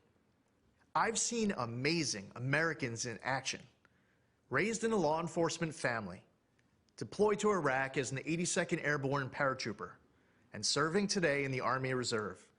My generation of post-9/11 veterans has huge shoes to fill, following our greatest generation that fought tyranny and saved the world. All over our country, everyday heroes serve and sacrifice for the greater good. Farmers, truckers, craftsmen, these heroes keep America running, and President Trump fights for them every day. This year, we've especially relied on one particular group of heroes, frontline medical workers. My twin daughters, Michaela and Ariana, were born over 14 weeks early. They weighed just 1.5 pounds. At 2 weeks, Michaela went into septic shock, had a stroke, and underwent brain surgery, leaving 1/3 of the left side of her brain a hole. Her doctors didn't believe Michaela would survive, fearing dire permanent consequences even if she did. Through the miracles of modern medicine, power of prayer, and her will to live, my daughters are now starting high school and doing great, with no long-term effects from those frightful months in the NICU. So when I learned my county's PPE stockpile was depleted, I immediately thought of those healthcare workers who saved my baby girls. Jared Kushner and I were on the phone late into that Saturday night. The very next day, President Trump announced he was sending us 200,000 N95 masks. He actually delivered almost 400,000. That number quickly grew to 1.2 million masks, gowns, and more. The president sent thousands of ventilators to New York. He deployed the USS Comfort and converted the Javits Center to a field hospital. His administration authorized our lab testing requests at blinding speed. During a once-in-a-century pandemic,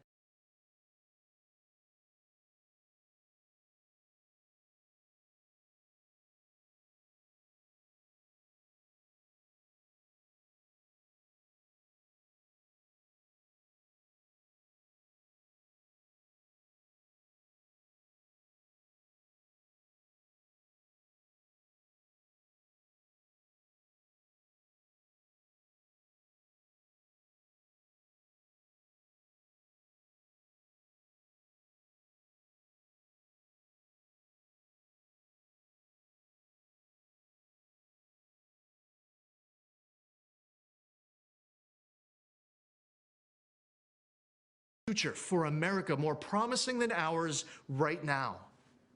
Keeping America great is up to us, and losing is not an option. And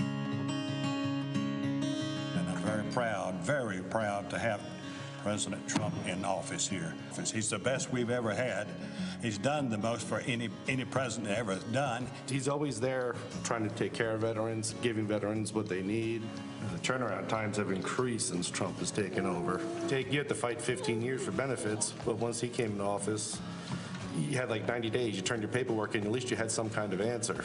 I waited months for a signature on a piece of paper to get a prosthetic leg fixed, and now it's a lot better turnaround. But before, it was a 5-year waiting process to appeal. So how long do we have to wait for benefits? I waited 20 years to file. Rapidly was approved for medical, and then turned right around and got disability. I was thinking it was going to be several years worth of waiting to hear. He's accomplished a lot in 3.5 years. And it helps the American people, and he has done a lot for veterans, for the middle class. I chose to serve my country. If I could do it, I would do it all over again, especially for this president. I mean, he's the kind of president you'd run through a brick wall if he asked you to. Went through many presidents, but this one, I can say, is the best president we've ever had and ever will have, I believe.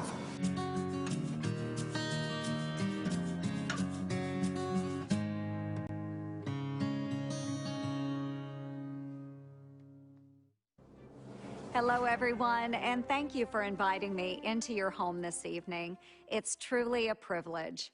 My name is Joni Ernst. I was raised on a small family farm here in Iowa, where I learned the importance of faith, hard work, and service. I worked my way through college, then dedicated my life to serving my country as a local official, a battalion commander in the military, and as a U.S. Senator. Service. It's more than a word to me. It's a mission, a way of life. It's what brought me to Cedar Rapids, Iowa in 2008 when I was in the National Guard. We saw historic floods that swept through the communities. We lent a helping hand to our fellow Iowans who were literally underwater. We thought we had seen the worst, but 12 years later, these same communities have faced an even more devastating disaster. The recent derecho storm. If you don't live in Iowa, you may not have heard much about it at first. While reporters here in the state were in the trenches covering the equivalent of a Category 2 hurricane, most of the national media looked the other way. To them, Iowa is still just flyover country. Houses, farms were destroyed. About 1/3 of our crops here were damaged. In some cases, these storms wiped out a lifetime of work, and yet Iowa farmers didn't hesitate to grab their chainsaws and check on their neighbors. Our farmers live every day with that sense of service, the stewards of the land, the ones who feed and fuel the world. President Trump quickly signed an emergency declaration for Iowa to provide relief. And of course, when President Trump came to Cedar Rapids, the national media finally did too. For years, I've worked closely with the president for farmers in Iowa and across the country. We scrapped Obama and Biden's punishing waters of the United States rule, which would have regulated about 97% of land in Iowa, in some cases, even puddles. It would have been a nightmare for farmers. The president delivered on major trade deals with Japan and the United States-Mexico-Canada agreement. And he implemented the sale of E15 fuel year-round. That means more choices for you at the pump and more jobs for farmers in the heartland. This is something the Obama-Biden administration failed to do in 8 years. In fact, I can't recall an administration more hostile to farmers than Obama-Biden, unless you count the Biden-Harris ticket. The Democratic Party of Joe Biden is pushing this so-called Green New Deal. If given power, they would essentially ban animal agriculture and eliminate gas-powered cars. It would destroy the agriculture industry, not just here in Iowa, but throughout the country. When the pandemic hit, President Trump heard us in our call for assistance for our farmers. Knowing we have an ally in the White House is important. Folks, this election is a choice between two very different paths: freedom, prosperity, and economic growth under a Trump-Pence administration, or the Biden-Harris path, paved by liberal coastal elites and radical environmentalists, an America where farmers are punished, jobs are destroyed, and taxes crush the middle class. That is our choice, and it's a clear one. Thank you, and God bless.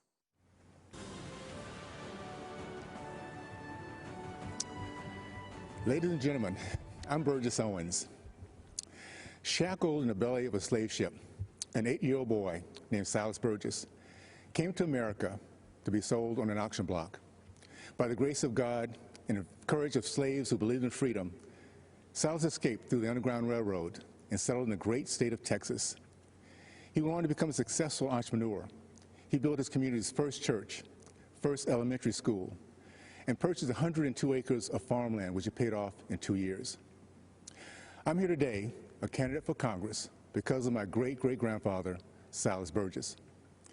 I was raised in the South during the days of Jim Crow and the KKK. Even through the challenges of segregation, we were taught that anything is possible in America. When I was 22 years old, I thought all my dreams had come true when I was drafted by the New York Jets. 10 years later, with a Pro Bowl nod and a Super Bowl championship under my belt, I left the NFL to start a business. I thought I could never fail, but years later I did, and I lost everything. As I moved my family of 6 into a 1-bedroom basement apartment in Brooklyn, New York, I had a choice to make: to feel sorry for myself or get to work. I worked as a chimney sweep during the day and a security guard at night. It was humbling to be recognized cleaning a chimney by someone who once cheered me as an NFL fan. But those hard days would pay off, and eventually I started a rewarding career in the corporate world. We live in a country where we're encouraged to dream big, where second chances are at the core of our American DNA. We don't hear that same message from Nancy Pelosi's Congress. Career politicians, elitists, and even a former bartender want us to believe it's impossible. They want us to believe that what I did, what my great-great-grandfather did, is impossible for ordinary Americans. As patriots, we know better. This November, we stand at a crossroad. Mobs torch our cities while popular members of Congress promote the same socialism that my father fought against in World War II. We have a Democratic candidate for president who says that I'm not black if I don't vote for him. Now more than ever, we need leaders who stand by their principles and won't compromise their values for political opportunities. Now more than ever, we need leaders who will stand up to the lawlessness supported by the radical left. This November, we have an opportunity to reject the mob mentality and once again be the America that my great-great-grandfather believed in. During the Trump administration, business ownership among blacks, Hispanics, and females have reached all-time highs. Those same groups enjoyed record-low unemployment and unprecedented prosperity, and we're just getting started. I'm running for Congress because we don't need more career politicians. We need a few more chimney sweeps. We need more leaders like President Trump who understand the freedoms that make up the fabric of America. My fellow Americans, specifically my Democrat and independent friends, it is now time for us to unite and put aside partisan barriers. Help us win back the House, keep the Senate, and give our president 4 more years, and I promise you, we will make you proud. Thank you, and God bless the United States of America.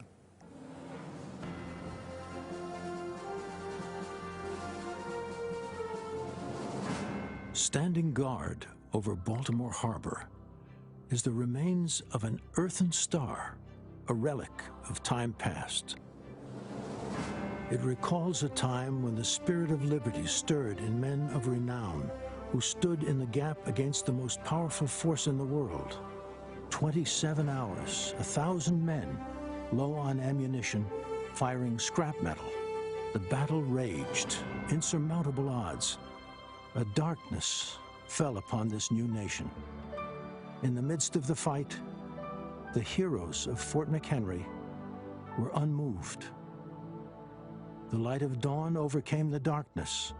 The gallant flag hoisted above Fort McHenry, torn and battered, stood, victoriously observing a dejected enemy slowly retreating into the rising sun, inspiring the anthem of our nation.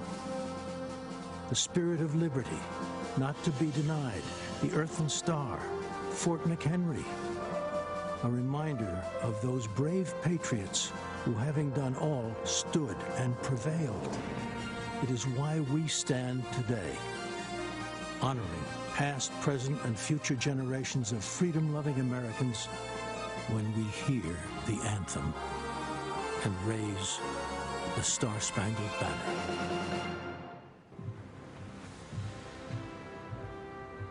Good evening, America. I'm Laura Trump, daughter of Bob and Linda Unaska, sister to Kyle, mother to Luke and Carolina, and the daughter-in-law of our 45th president, Donald J. Trump. But tonight, I come to you simply as an American. My life began like many in our country. I grew up in Wrightsville Beach, North Carolina. My parents were small business owners and worked hard to make sure that my brother and I had everything we needed, but not everything we wanted. My parents raised me to believe that in America, I could achieve anything with hard work and determination, that the opportunities available to me were limited only by the size of my ambition, that I should dream big, and I did. Those very dreams are what led me to New York City. I'd heard the adage, if I can make it there, I can make it anywhere, and I intended to do just that. Never in a million years did I think that I would be on this stage tonight, and I certainly never thought that I'd end up with the last name Trump. My 7th grade English teacher, Mrs. B, used to tell us, believe none of what you hear, half of what you read, and only what you're there to witness firsthand. The meaning of those words never fully weighed on me until I met my husband and the Trump family. Any preconceived notion I had of this family disappeared immediately. They were warm and caring, they were hard workers, and they were down to earth. They reminded me of my own family. They made me feel like I was home. Walking the halls of the Trump Organization, I saw the same family environment. I also saw the countless women executives who thrived there year after year.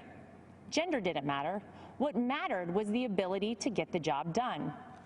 I learned this directly when, in 2016, my father-in-law asked me to help him win my cherished home state and my daughter's namesake, North Carolina. Though I had no political experience, he believed in me. He knew I was capable, even if I didn't. So it didn't surprise me when President Donald Trump appointed so many women to senior-level positions in his administration. Secretary of the United Nations, Secretary of the Air Force, the first female CIA director, the first black female director of the Fish and Wildlife Service, and countless ambassadors, just to name a few. Under President Trump's leadership, women's unemployment hit the lowest level since World War II. 4.3 million new jobs have been created for women. In 2019 alone, women took over 70% of all new jobs. Female small business ownership remains at an all-time high, and 600,000 women have been lifted out of poverty, all since President Trump took office. He didn't do these things to gain a vote or check a box. He did them because they're the right things to do. 100 years ago today, the 19th Amendment was ratified, granting the right to vote to every American woman. And since that day, incredible strides have been made by women in America. From Amelia Earhart to Rosa Parks and Sally Ride, women shaped our history and are part of what has made our country the most exceptional nation in the world. I often think back to my 24-year-old self, driving alone in my car from North Carolina to New York City. And I think about what I'd tell myself now as we head towards the most critical election in modern history. This is not just a choice between Republican and Democrat or left and right.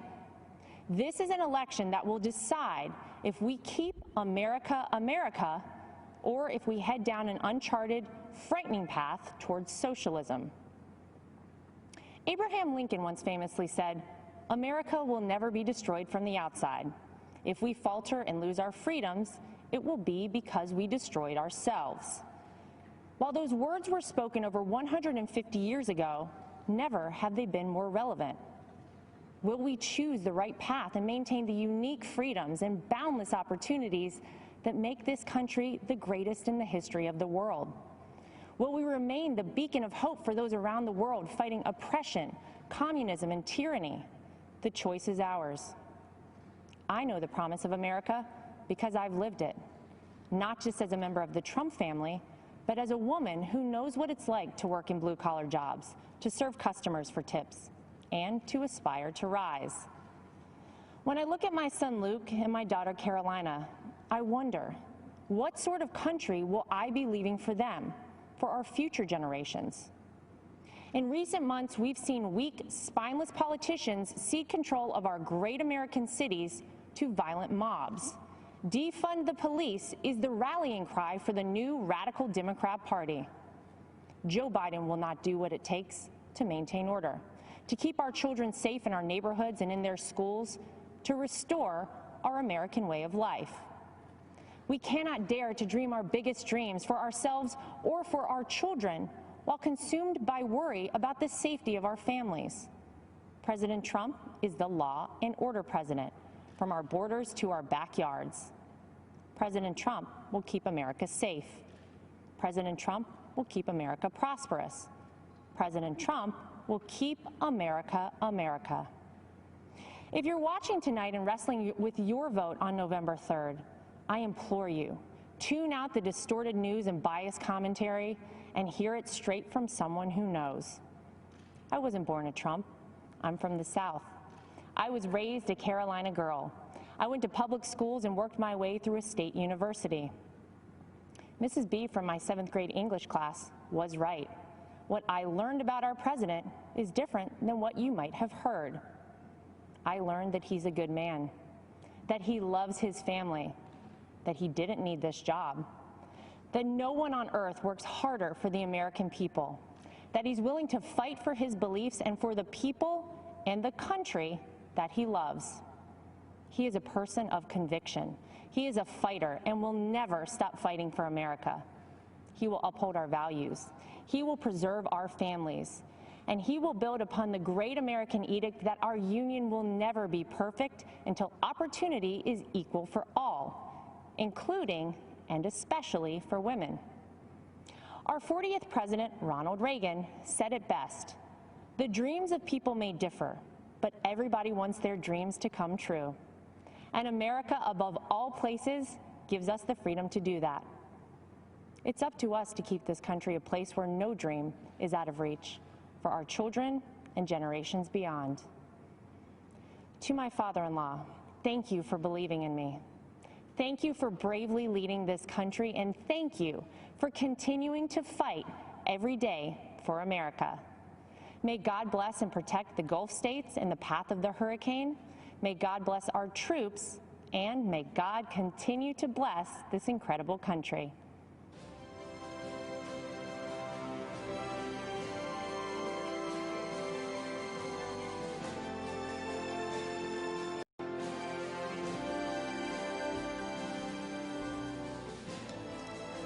Good evening. My name is Sam Vigil. There is a hole in my heart since my beloved Jackie was taken from me. This is her story. There were two things that Jackie loved to do every day. One was to go to the gym and tweet out Bible verses and prayers to her friends. On November 19th, the tweets stopped. That day started out like any other day. She left for the gym early in the morning. I heard the garage door open. Seconds later, I heard the car horn. I went outside to see if she had forgotten something. What I saw was a Jeep blocking her car in the driveway. I noticed the bullet hole in Jackie's window.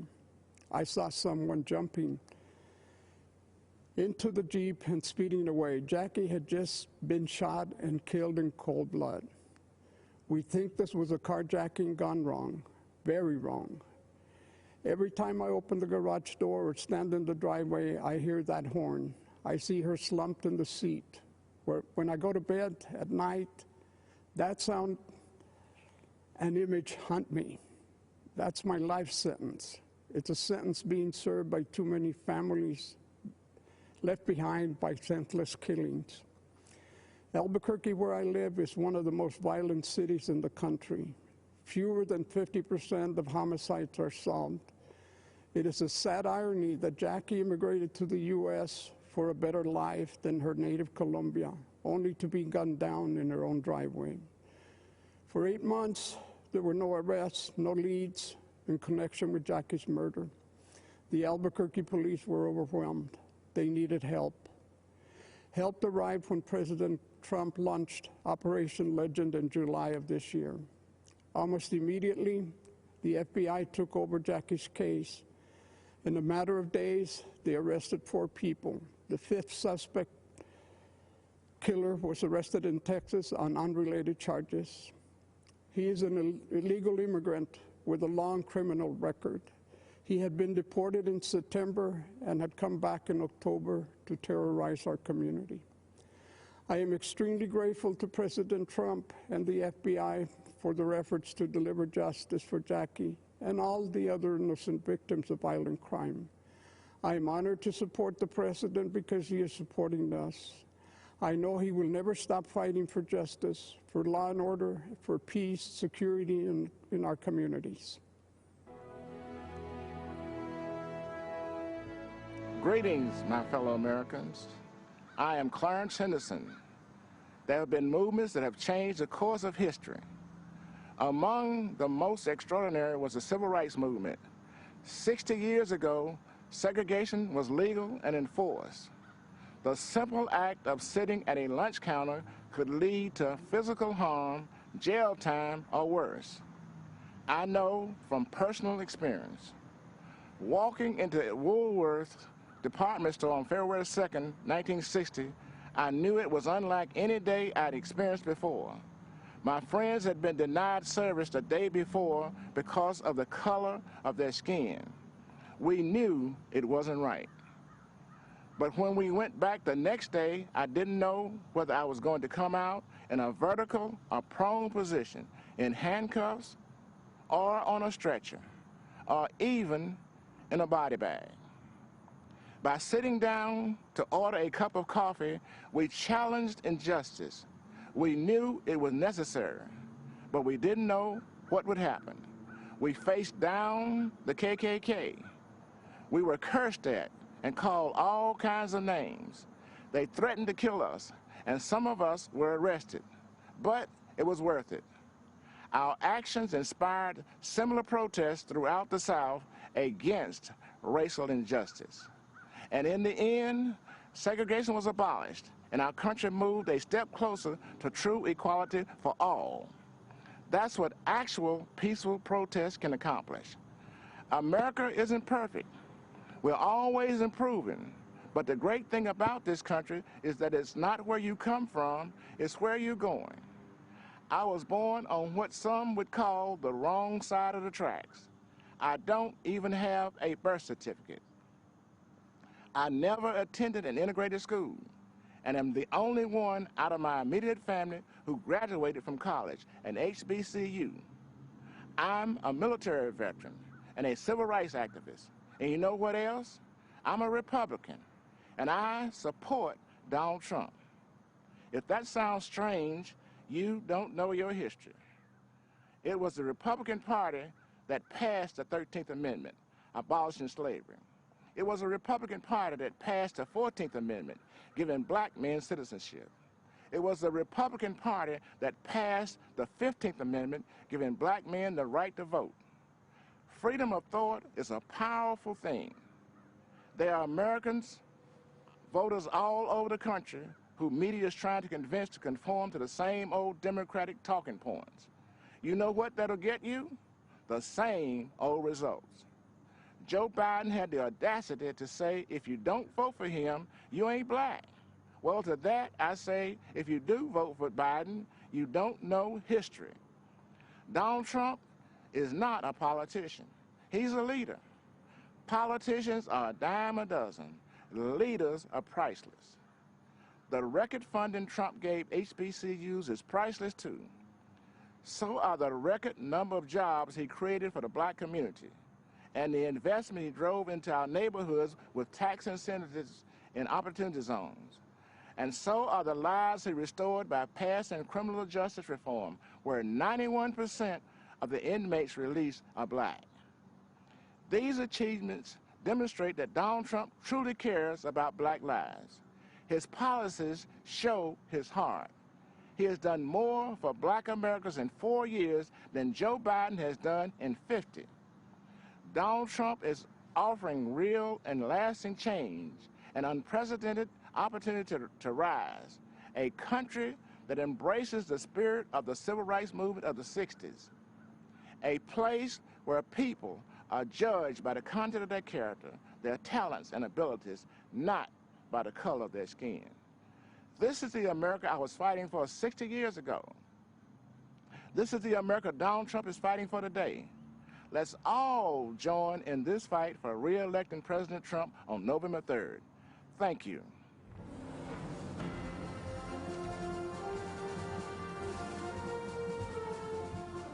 During the presidential primary debates 4 years ago, one outsider stood alone and said in public what most Americans thought in private. It was 14 years after the start of the war in Afghanistan and 12 years after the invasion of Iraq, where thousands of American troops had died and trillions in taxpayer dollars had been spent. And yet no candidate could bring themselves to admit that something had gone badly wrong with American foreign policy. That the American voter, the American soldier, and the American taxpayer had all been let down, except for one, Donald Trump. He called America's endless wars what they were, a disaster. The media was shocked because Donald Trump was running as a Republican. And yet he said out loud what we all knew, that American foreign policy was failing to make Americans safer.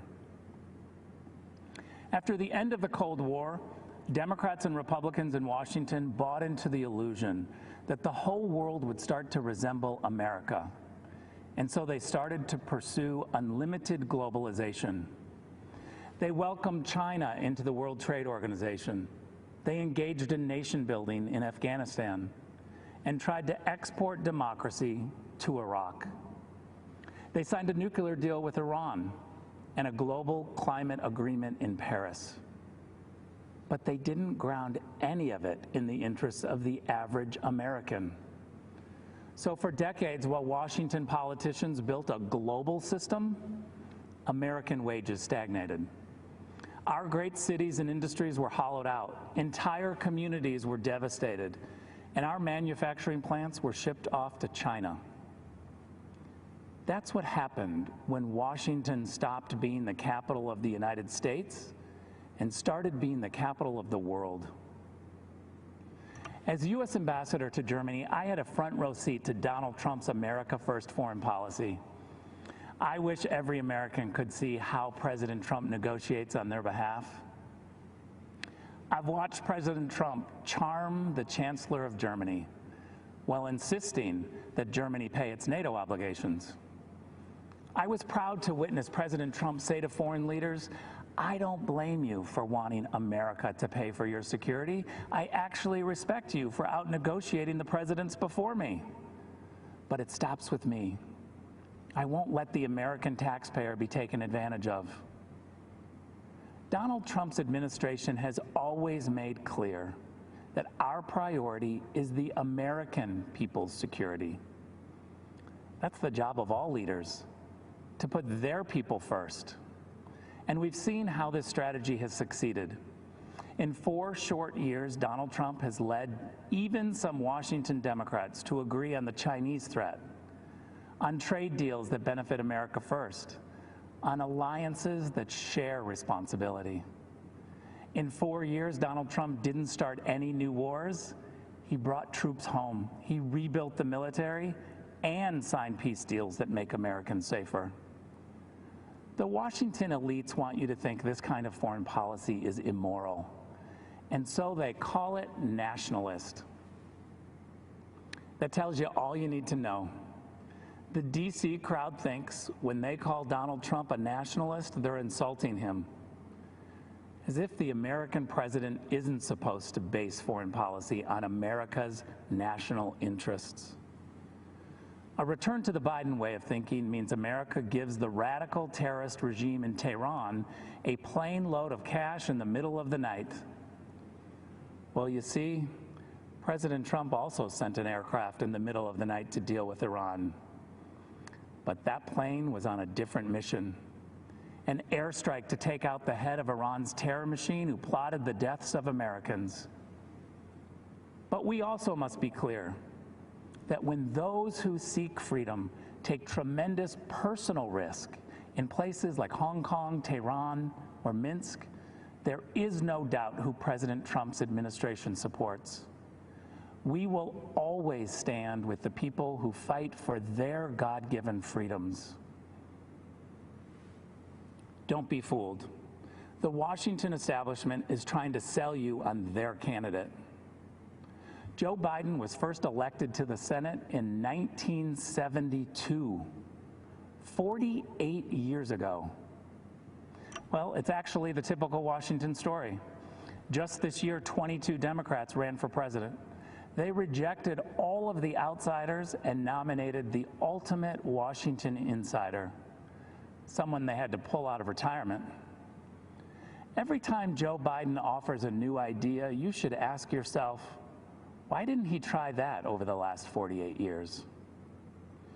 Today, the Democrats blame a global pandemic that started in China on President Trump, and they still blame Russia for Hillary Clinton's loss in 2016.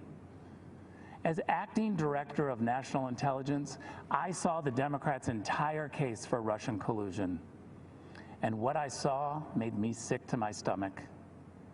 The Obama-Biden administration secretly launched a surveillance operation on the Trump campaign and silenced the many brave intelligence officials who spoke up against it. They presented bogus information as facts. They lied to judges. Then they classified anything that undermined their case.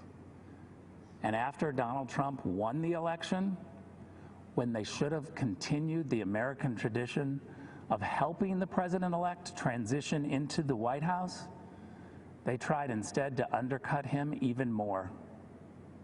Former Vice President Joe Biden asked intelligence officials to uncover the hidden information on President Trump's incoming national security advisor 3 weeks before the inauguration. That's the Democrats. Between surveillance, classifications, leaks, and puppet candidates, they never want the American people to know who's actually calling the shots. But with Donald Trump, you always know exactly who is in charge. Because the answer is you. You're in charge.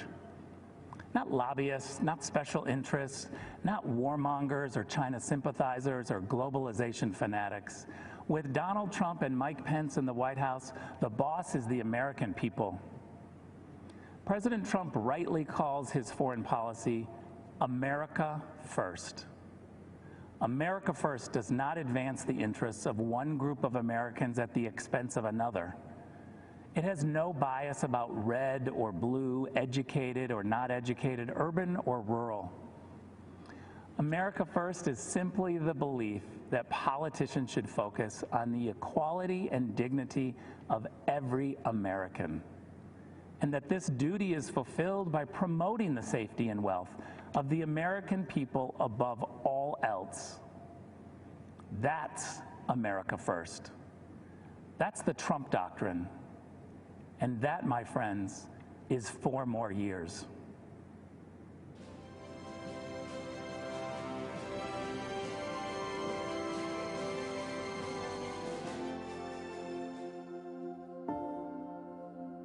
By dawn's early light, millions of Americans give thanks for this land, our liberties, and those who defend it.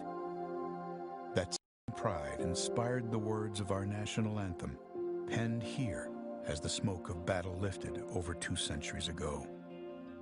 When those American soldiers bravely fought and died, repelling the British onslaught, they did so not only for our people, which that flag represented, but for our principles, for which the flag stood, our God-given freedoms, the right to life, liberty, and the pursuit of happiness, equality under the law, government by the people.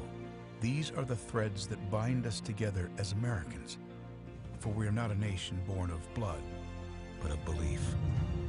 And even though that old flag has sometimes been battered and beaten, faded and forgotten, fired upon and set ablaze, there are heroes throughout our history who have picked up those tattered strands, mended them, and raised our flag anew.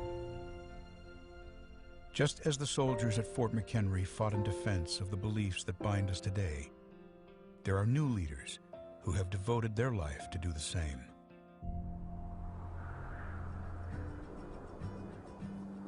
Greetings across the amber waves of grain. This is Mike Pence. Across Indiana highways and homes, his voice warmly welcomed Hoosiers each morning. Mike Pence filled the radio waves with conservative commentary, guarding our American ideals. But much like the man who inspired him, Mike didn't grow up a Republican. As President Reagan said, freedom is never more than 1 generation away from extinction. His grandfather was a hard-working Irish immigrant who drove a bus to provide for his family. His father served our nation bravely in the Korean War and earned a Bronze Star. Mike was the 3rd of 6 children, raised here in Columbus, Indiana, with a cornfield in his backyard. The foundation of America is freedom, and the foundation of freedom is faith. It was in this small Indiana town his foundation of faith in Jesus Christ was laid. And from that conviction sprung his love of people and service to others. It was at a church service where Mike met the love of his life, Karen. They married and have 3 children, Michael, Charlotte, and Audrey. I'm a Christian, a conservative, and a Republican, in that order.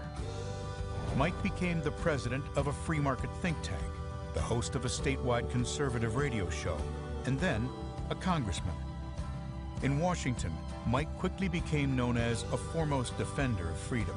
He led conservatives in the fight to protect our time-honored values of family, faith, life, liberty, and limited government. Our nation's strength begins at home, because strong families make a strong America. Mike earned the trust of the people of his state and became the 50th governor of Indiana. He delivered the largest state tax cut in Indiana history, expanded school choice, led the country in manufacturing, and helped more Hoosiers get to work than ever before. But he wasn't through. ABC News has learned that Donald Trump will choose Indiana Governor Mike Pence to be his running mate. I would like to introduce a man who I truly believe will be the next Vice President of the United States, Governor Mike Pence. As our Vice President, Mike Pence has held tightly to those threads of freedom woven through our history. Leading with those principles alongside President Trump, our nation experienced prosperity like never before. He is solid as a rock. He's been a fantastic vice president. And now, in these uncertain days, we are equipped to overcome. In times of trouble, some call to retreat from those ideals. But Americans throughout history have lifted them in triumph, hope, and resilience. Mike Pence knows those stars and stripes do not merely represent who we are, but more importantly, what we can be. As the sun rises again on America, we lift our eyes to those lofty truths, to guide our country and every one of us to greater heights. In this land of the free and home of the brave. Vice President Mike Pence.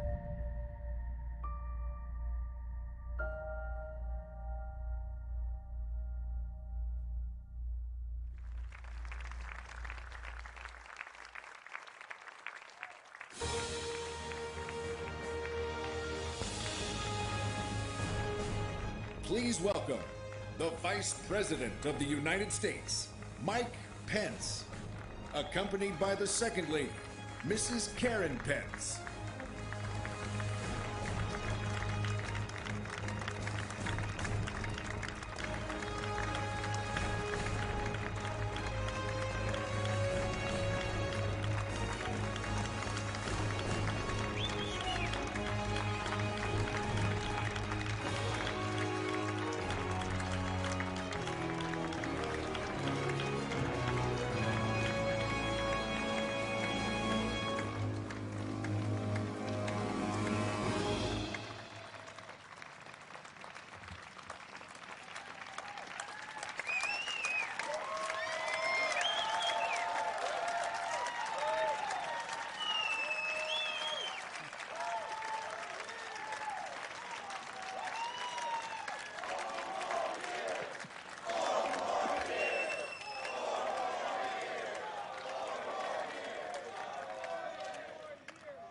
Good evening, America.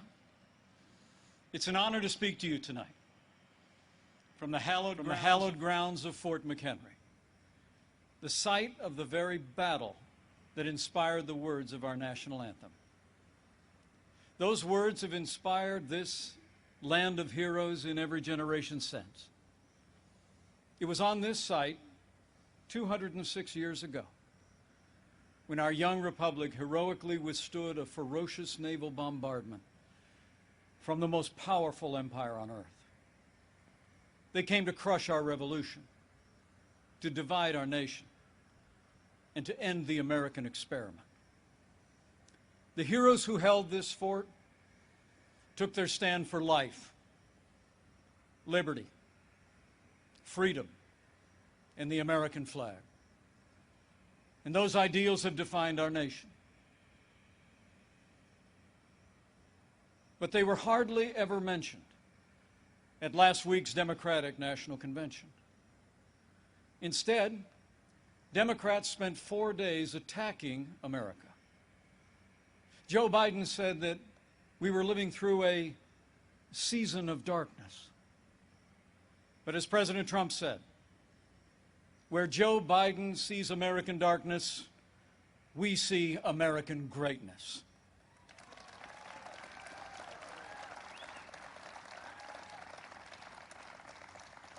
In these challenging times, our country needs a president who believes in America, who believes in the boundless capacity of the American people to meet any challenge, defeat any foe, and defend the freedoms we hold dear. America needs 4 more years of President Donald Trump in the White House.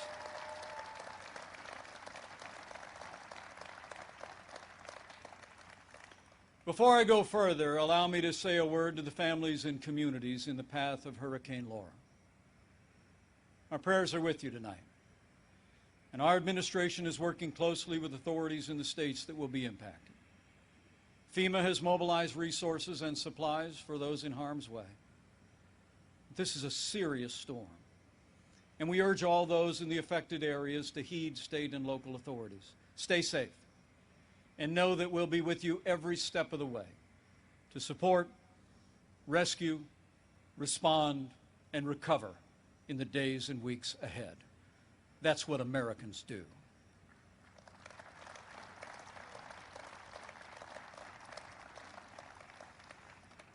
Four years ago, I answered the call to join this ticket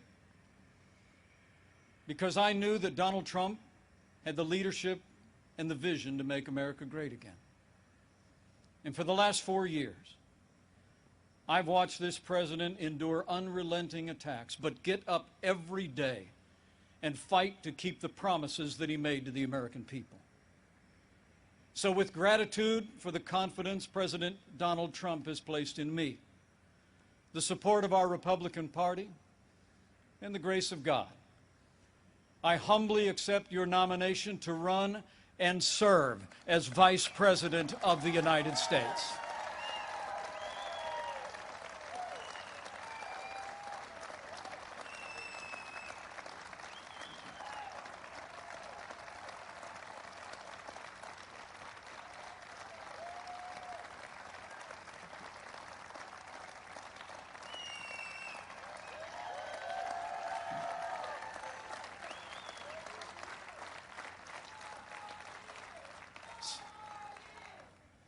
Serving the American people in this office has been a journey I never expected. It's a journey that would not have been possible without the support of my family, beginning with my wonderful wife, Karen.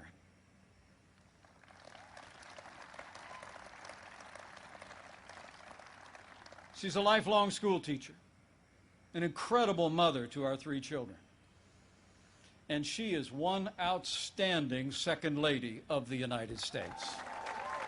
I'm so proud of you. And we couldn't be more proud of our 3 children. Marine Corps Captain Michael J. Pence and his wife, Sarah.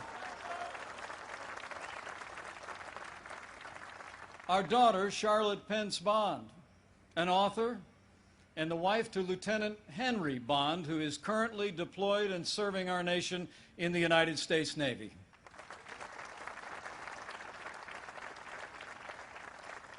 And our youngest, a recent law school grad, our daughter Audrey, and her fiancé, who, like so many other Americans, had to delay their wedding this summer. But we can't wait for Dan to be a part of our family.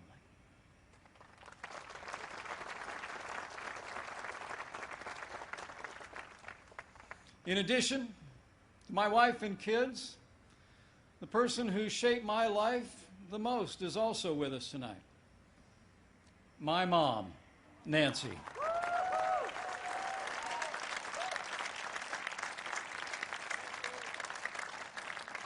She is the daughter of an Irish immigrant, 87 years young. And Mom follows politics very closely. And the truth be told, sometimes I think I'm actually her second favorite candidate on the Trump-Pence ticket.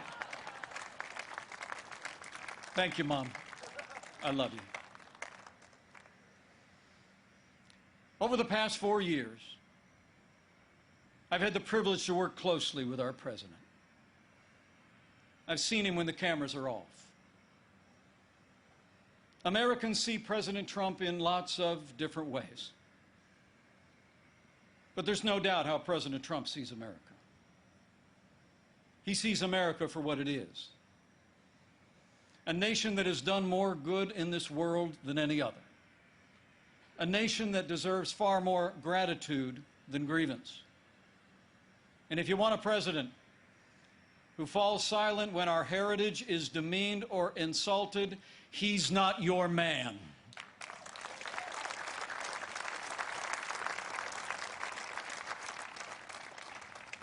Now, we came by very different routes to this partnership. And some people think we're a little bit different. But you know, I've learned a few things watching him.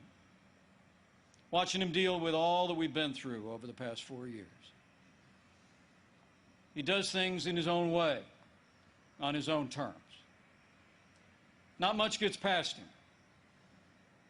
And when he has an opinion, he's liable to share it. He's certainly kept things interesting. But more importantly, President Donald Trump has kept his word to the American people.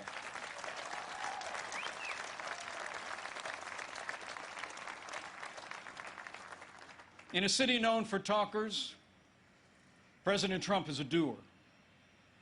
And few presidents have brought more independence, energy, or determination to that office. 4 years ago, we inherited a military hollowed out by devastating budget cuts, an economy struggling to break out of the slowest recovery since the Great Depression. ISIS controlled a land mass twice the size of Pennsylvania, and we witnessed a steady assault on our most cherished values, freedom of religion and the right to life. That's when President Donald Trump stepped in. And from day one, he kept his word. We rebuilt our military. This president signed the largest increase in our national defense since the days of Ronald Reagan and created the first new branch of our armed forces in 70 years, the United States Space Force.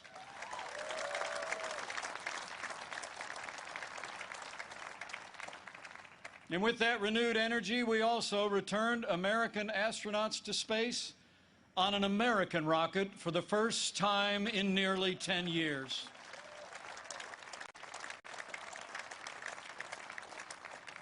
And after years of scandal that robbed our veterans of the care that you earned in the uniform of the United States, President Trump kept his word again. We reformed the VA, and Veterans Choice is now available for every veteran in America.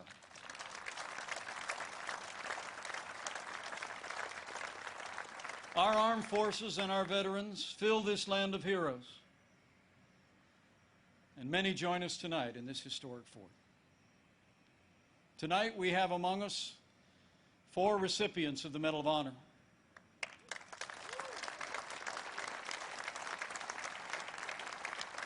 Six recipients of the Purple Heart. A Gold Star mother of a gallant Navy SEAL. And wounded warriors from Soldier Strong, a group that serves our injured veterans every day. We are honored by your presence, and we thank you for your service.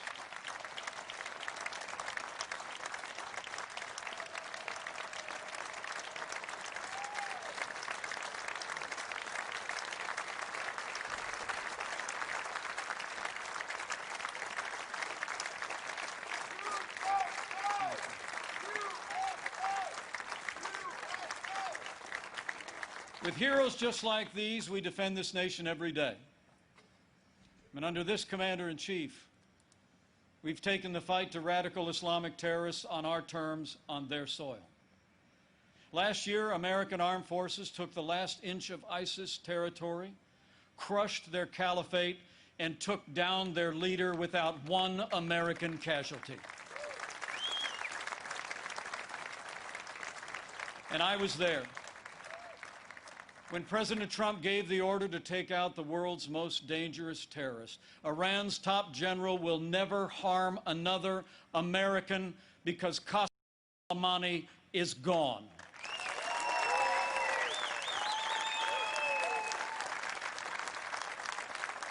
My fellow Americans, you deserve to know. Joe Biden criticized President Trump following those decisions. Decisions to rid the world of 2 terrorist leaders. But it's not surprising, because history records that Joe Biden even opposed the operation that took down Osama bin Laden. It's no wonder that the Secretary of Defense under the Obama-Biden administration once said that Joe Biden has been, and I quote, wrong on nearly every major foreign policy and national security issue over the past 4 decades. So we've stood up to our enemies, and we've stood with our allies. Like when President Trump kept his word and moved the American embassy to Jerusalem, the capital of the State of Israel, setting the stage for the first Arab country to recognize Israel in 26 years. Closer to home, we appointed more than 200 conservative judges to our federal courts. We supported the right to life and all the God-given liberties enshrined in our Constitution, including the Second Amendment right to keep and bear arms. And when it came to the economy, President Trump kept his word and then some. We passed the largest tax cut and reform in American history. We rolled back more federal red tape than any administration ever had. We unleashed American energy and fought for free and fair trade. And in our first 3 years, businesses large and small created more than 7 million good-paying jobs, including 500,000 manufacturing jobs all across America. Our country became a net exporter of energy for the first time in 70 years. Unemployment rates for African Americans and Hispanic Americans hit the lowest level ever recorded. And on this 100th anniversary of the woman's right to vote, I'm proud to report that under President Donald Trump, we achieved the lowest unemployment rate for women in 65 years. And more Americans working than ever before. In our first 3 years, we built the greatest economy in the world. We made America great again.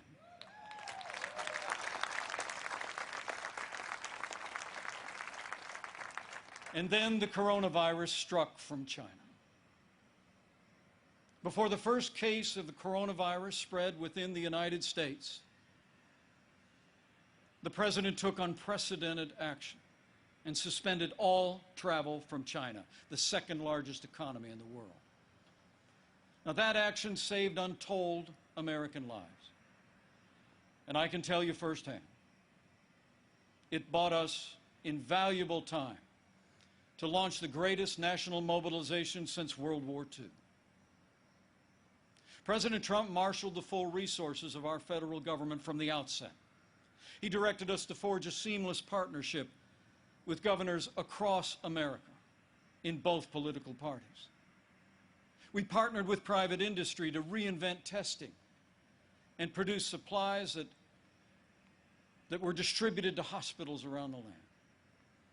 Today, we're conducting more than 800,000 tests a day, and we have coordinated the delivery of billions of pieces of personal protective equipment for our amazing doctors, nurses, and healthcare workers.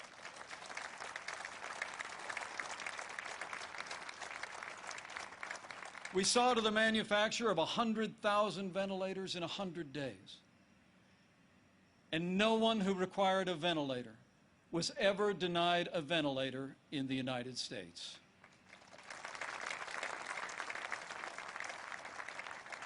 We built hospitals, surged military medical personnel, and enacted an economic rescue package that saved 50 million American jobs. As we speak, we're developing a growing number of treatments known as therapeutics, including convalescent plasma, that are saving lives all across America. Now, last week, Joe Biden said that no miracle is coming. Well, what Joe doesn't seem to understand is that America is a nation of miracles. And I'm proud to report that we're on track to have the world's first safe, effective coronavirus vaccine by the end of this year.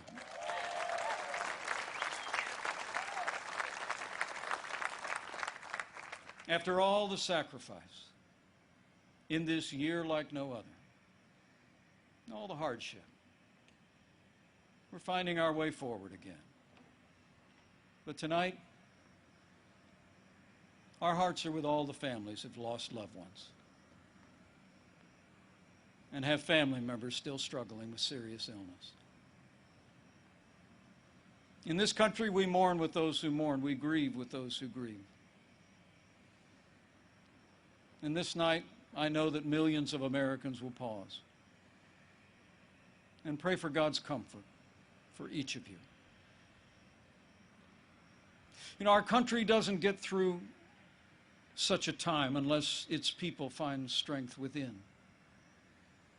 The response of doctors, nurses, first responders, farmers, factory workers, truckers, and everyday Americans who put the health and safety of their neighbors first has been nothing short of heroic.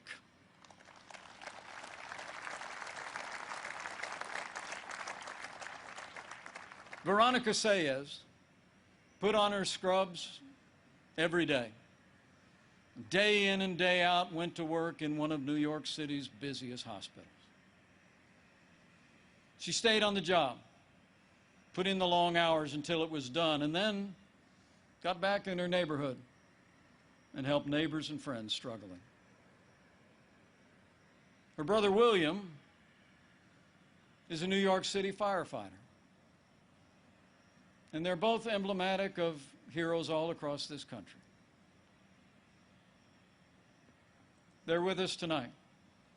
And I say to them and to all of you, you have earned the admiration of the American people, and we will always be grateful for your service and care.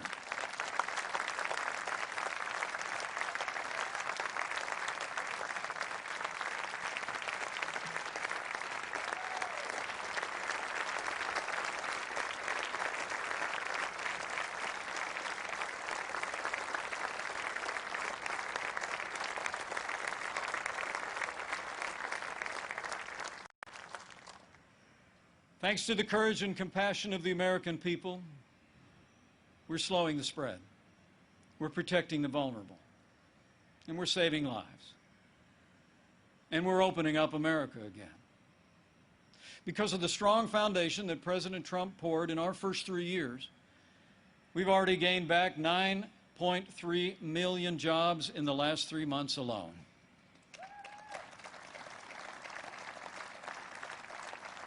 And we're not just opening up America again. We're opening up America's schools.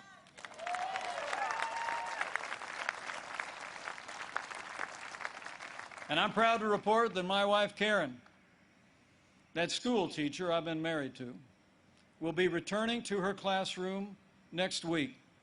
And so to all of our heroic teachers and faculty and staff, thank you for being there for our kids. We're going to stay with you every step of the way.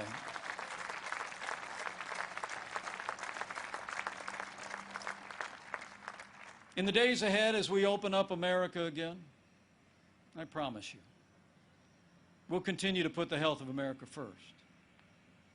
And as we work to bring this economy back, we all have a role to play. And we all have a choice to make.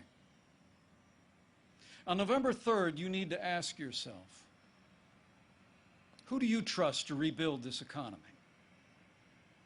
A career politician who presided over the slowest economic recovery since the Great Depression? Or a proven leader who created the greatest economy in the world? The choice is clear. To bring America all the way back, we need 4 more years of President Donald Trump in the White House.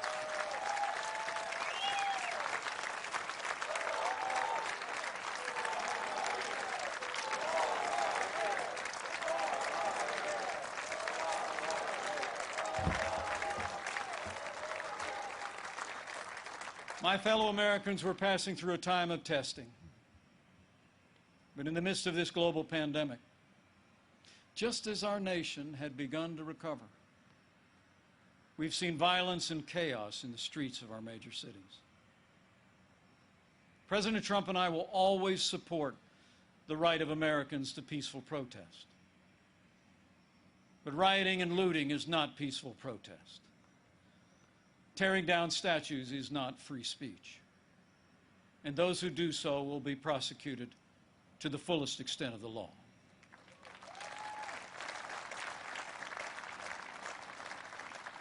Last week, Joe Biden didn't say one word about the violence and chaos engulfing cities across this country. So let me be clear. The violence must stop, whether in Minneapolis, Portland, or Kenosha. Too many heroes have died defending our freedom to see Americans strike each other down. We will have law and order on the streets of this country for every American of every race and creed and color.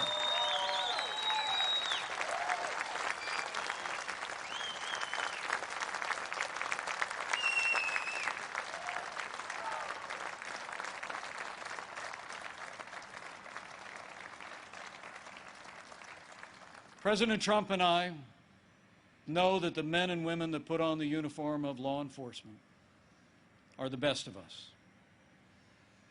Every day, when they walk out that door, they consider our lives more important than their own. People like Dave Patrick Underwood, an officer in the Department of Homeland Security's Federal Protective Service, was shot and killed during the riots in Oakland, California. Dave's heroism is emblematic. Heroes serve in blue every day. And Angela, we say to you, we grieve with your family. And America will never forget or fail to honor Officer Dave Patrick Underwood.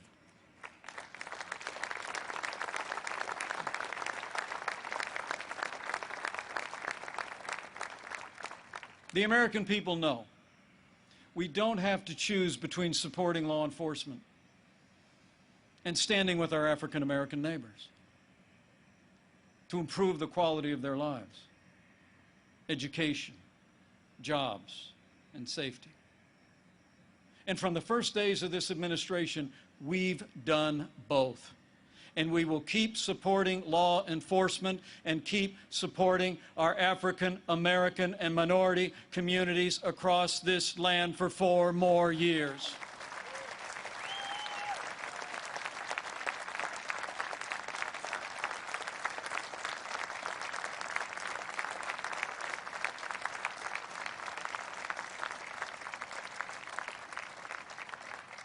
Now, Joe Biden says that America is systemically racist and that law enforcement in America has, and I quote, an implicit bias against minorities. When asked whether he'd support cutting funding to law enforcement, Joe Biden replied, yes, absolutely. Joe Biden would double down on the very policies that are leading to violence in America's cities. The hard truth is, you won't be safe in Joe Biden's America. And under President Trump, we will always stand with those who stand on the thin blue line, and we're not going to defund the police, not now, not ever.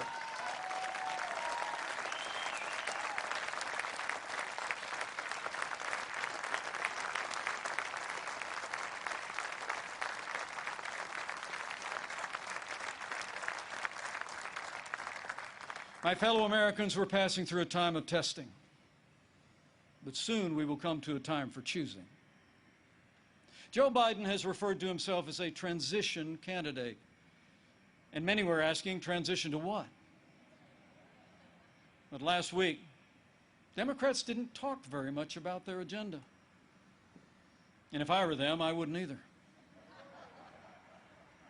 I mean, Bernie Sanders did tell his followers that Joe Biden would be the most liberal president in modern times. In fact, he said, and I quote, that many of the ideas he fought for, that just a few years ago were considered radical, are now mainstream in the Democratic Party. At the root of their agenda is the belief that America is driven by envy, not aspiration. That millions of Americans harbor ill will toward our neighbors instead of loving our neighbors as ourselves. The radical left believes that the federal government must be involved in every aspect of our lives to correct those American wrongs. They believe the federal government needs to dictate how Americans live, how we should work, how we should raise our children, and in the process deprive our people of freedom, prosperity, and security. Their agenda is based on government control. Our agenda is based on freedom.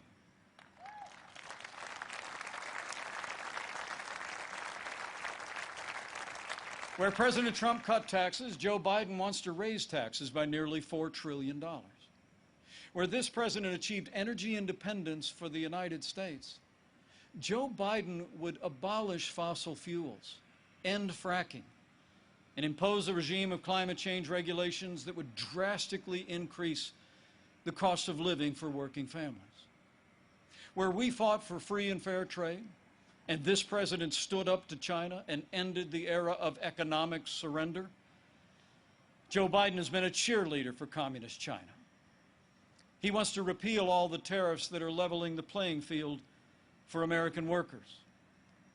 And he actually criticized President Trump for suspending all travel to China at the outset of this pandemic. Joe Biden is for open borders, sanctuary cities, free lawyers and health care for illegal immigrants. And President Trump, he's secured our border and built nearly 300 miles of that border wall.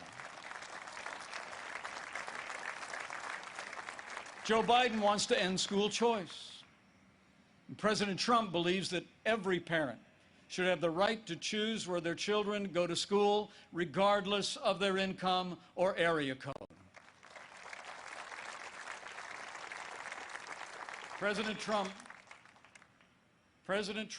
has stood without apology for the sanctity of human life every day of this administration.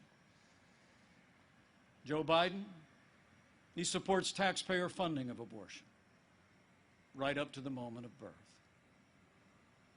When you consider their agenda, it's clear. Joe Biden would be nothing more than a Trojan horse for the radical left. The choice in this election has never been clearer, and the stakes have never been higher. Last week, Joe Biden said democracy's on the ballot.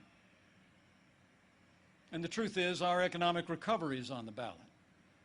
Law and order are on the ballot. But so are things far more fundamental and foundational to our country.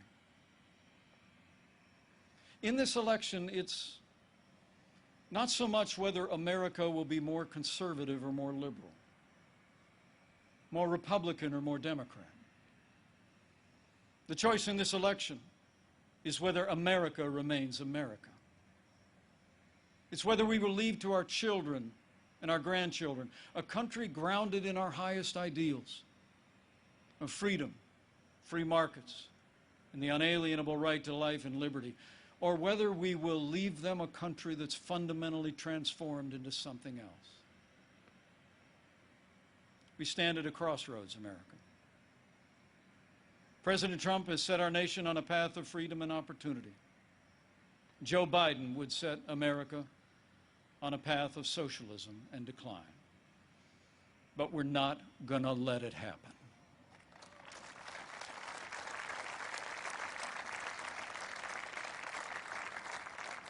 President Donald Trump believes in America and in the goodness of the American people, the boundless potential of every American to live out their dreams in freedom.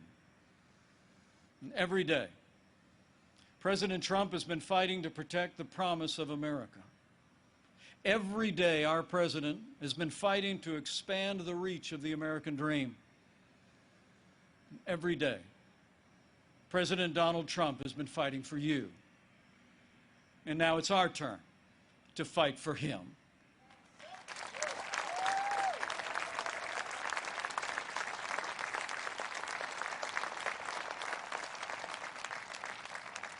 On this night in the company of heroes, I'm deeply grateful. Deeply grateful for the privilege of serving as Vice President of this great nation and to have the opportunity to serve again. I pray to be worthy of it. and I will give that duty all that's in me. In the year 2020, the American people have had more than our share of challenges. But thankfully, we have a president with the toughness, energy, and resolve to see us through. Now, those traits actually run in our national character.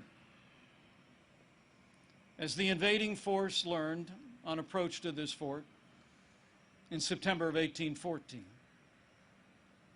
against fierce and sustained bombardment, our young country was defended by heroes, not so different from those who are with us tonight. The enemy was counting on them to quit, but they never did. Fort McHenry held, and when morning came, our flag was still here.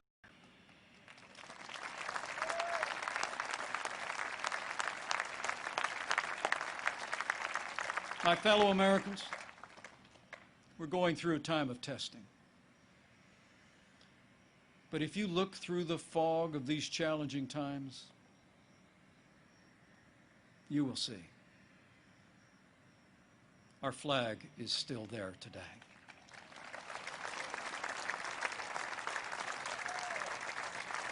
That star-spangled banner still waves over the land of the free and the home of the brave.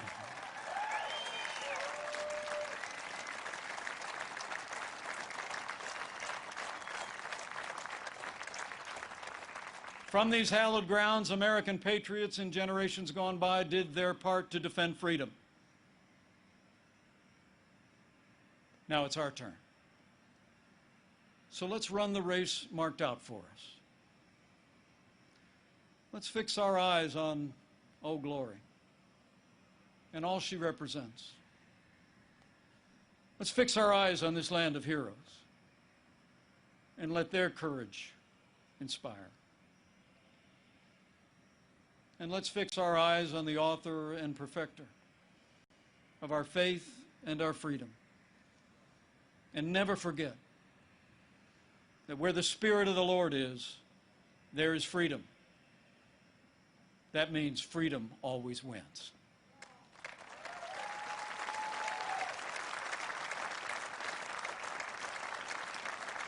My fellow Americans, thank you for the honor of addressing you tonight and the opportunity to run and serve again as your Vice President. I leave here today inspired. And I leave here today more convinced than ever that we will do in our time, as Americans have done throughout our long and storied past. We will defend our freedom and our way of life. We will re-elect our president and principled Republican leaders across the land. And with President Donald Trump in the White House for 4 more years, and with God's help, we will make America great again. Again. Thank you. God bless you. And God bless the United States of America.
Here to perform our national anthem, please welcome country music superstar Trace Atkins.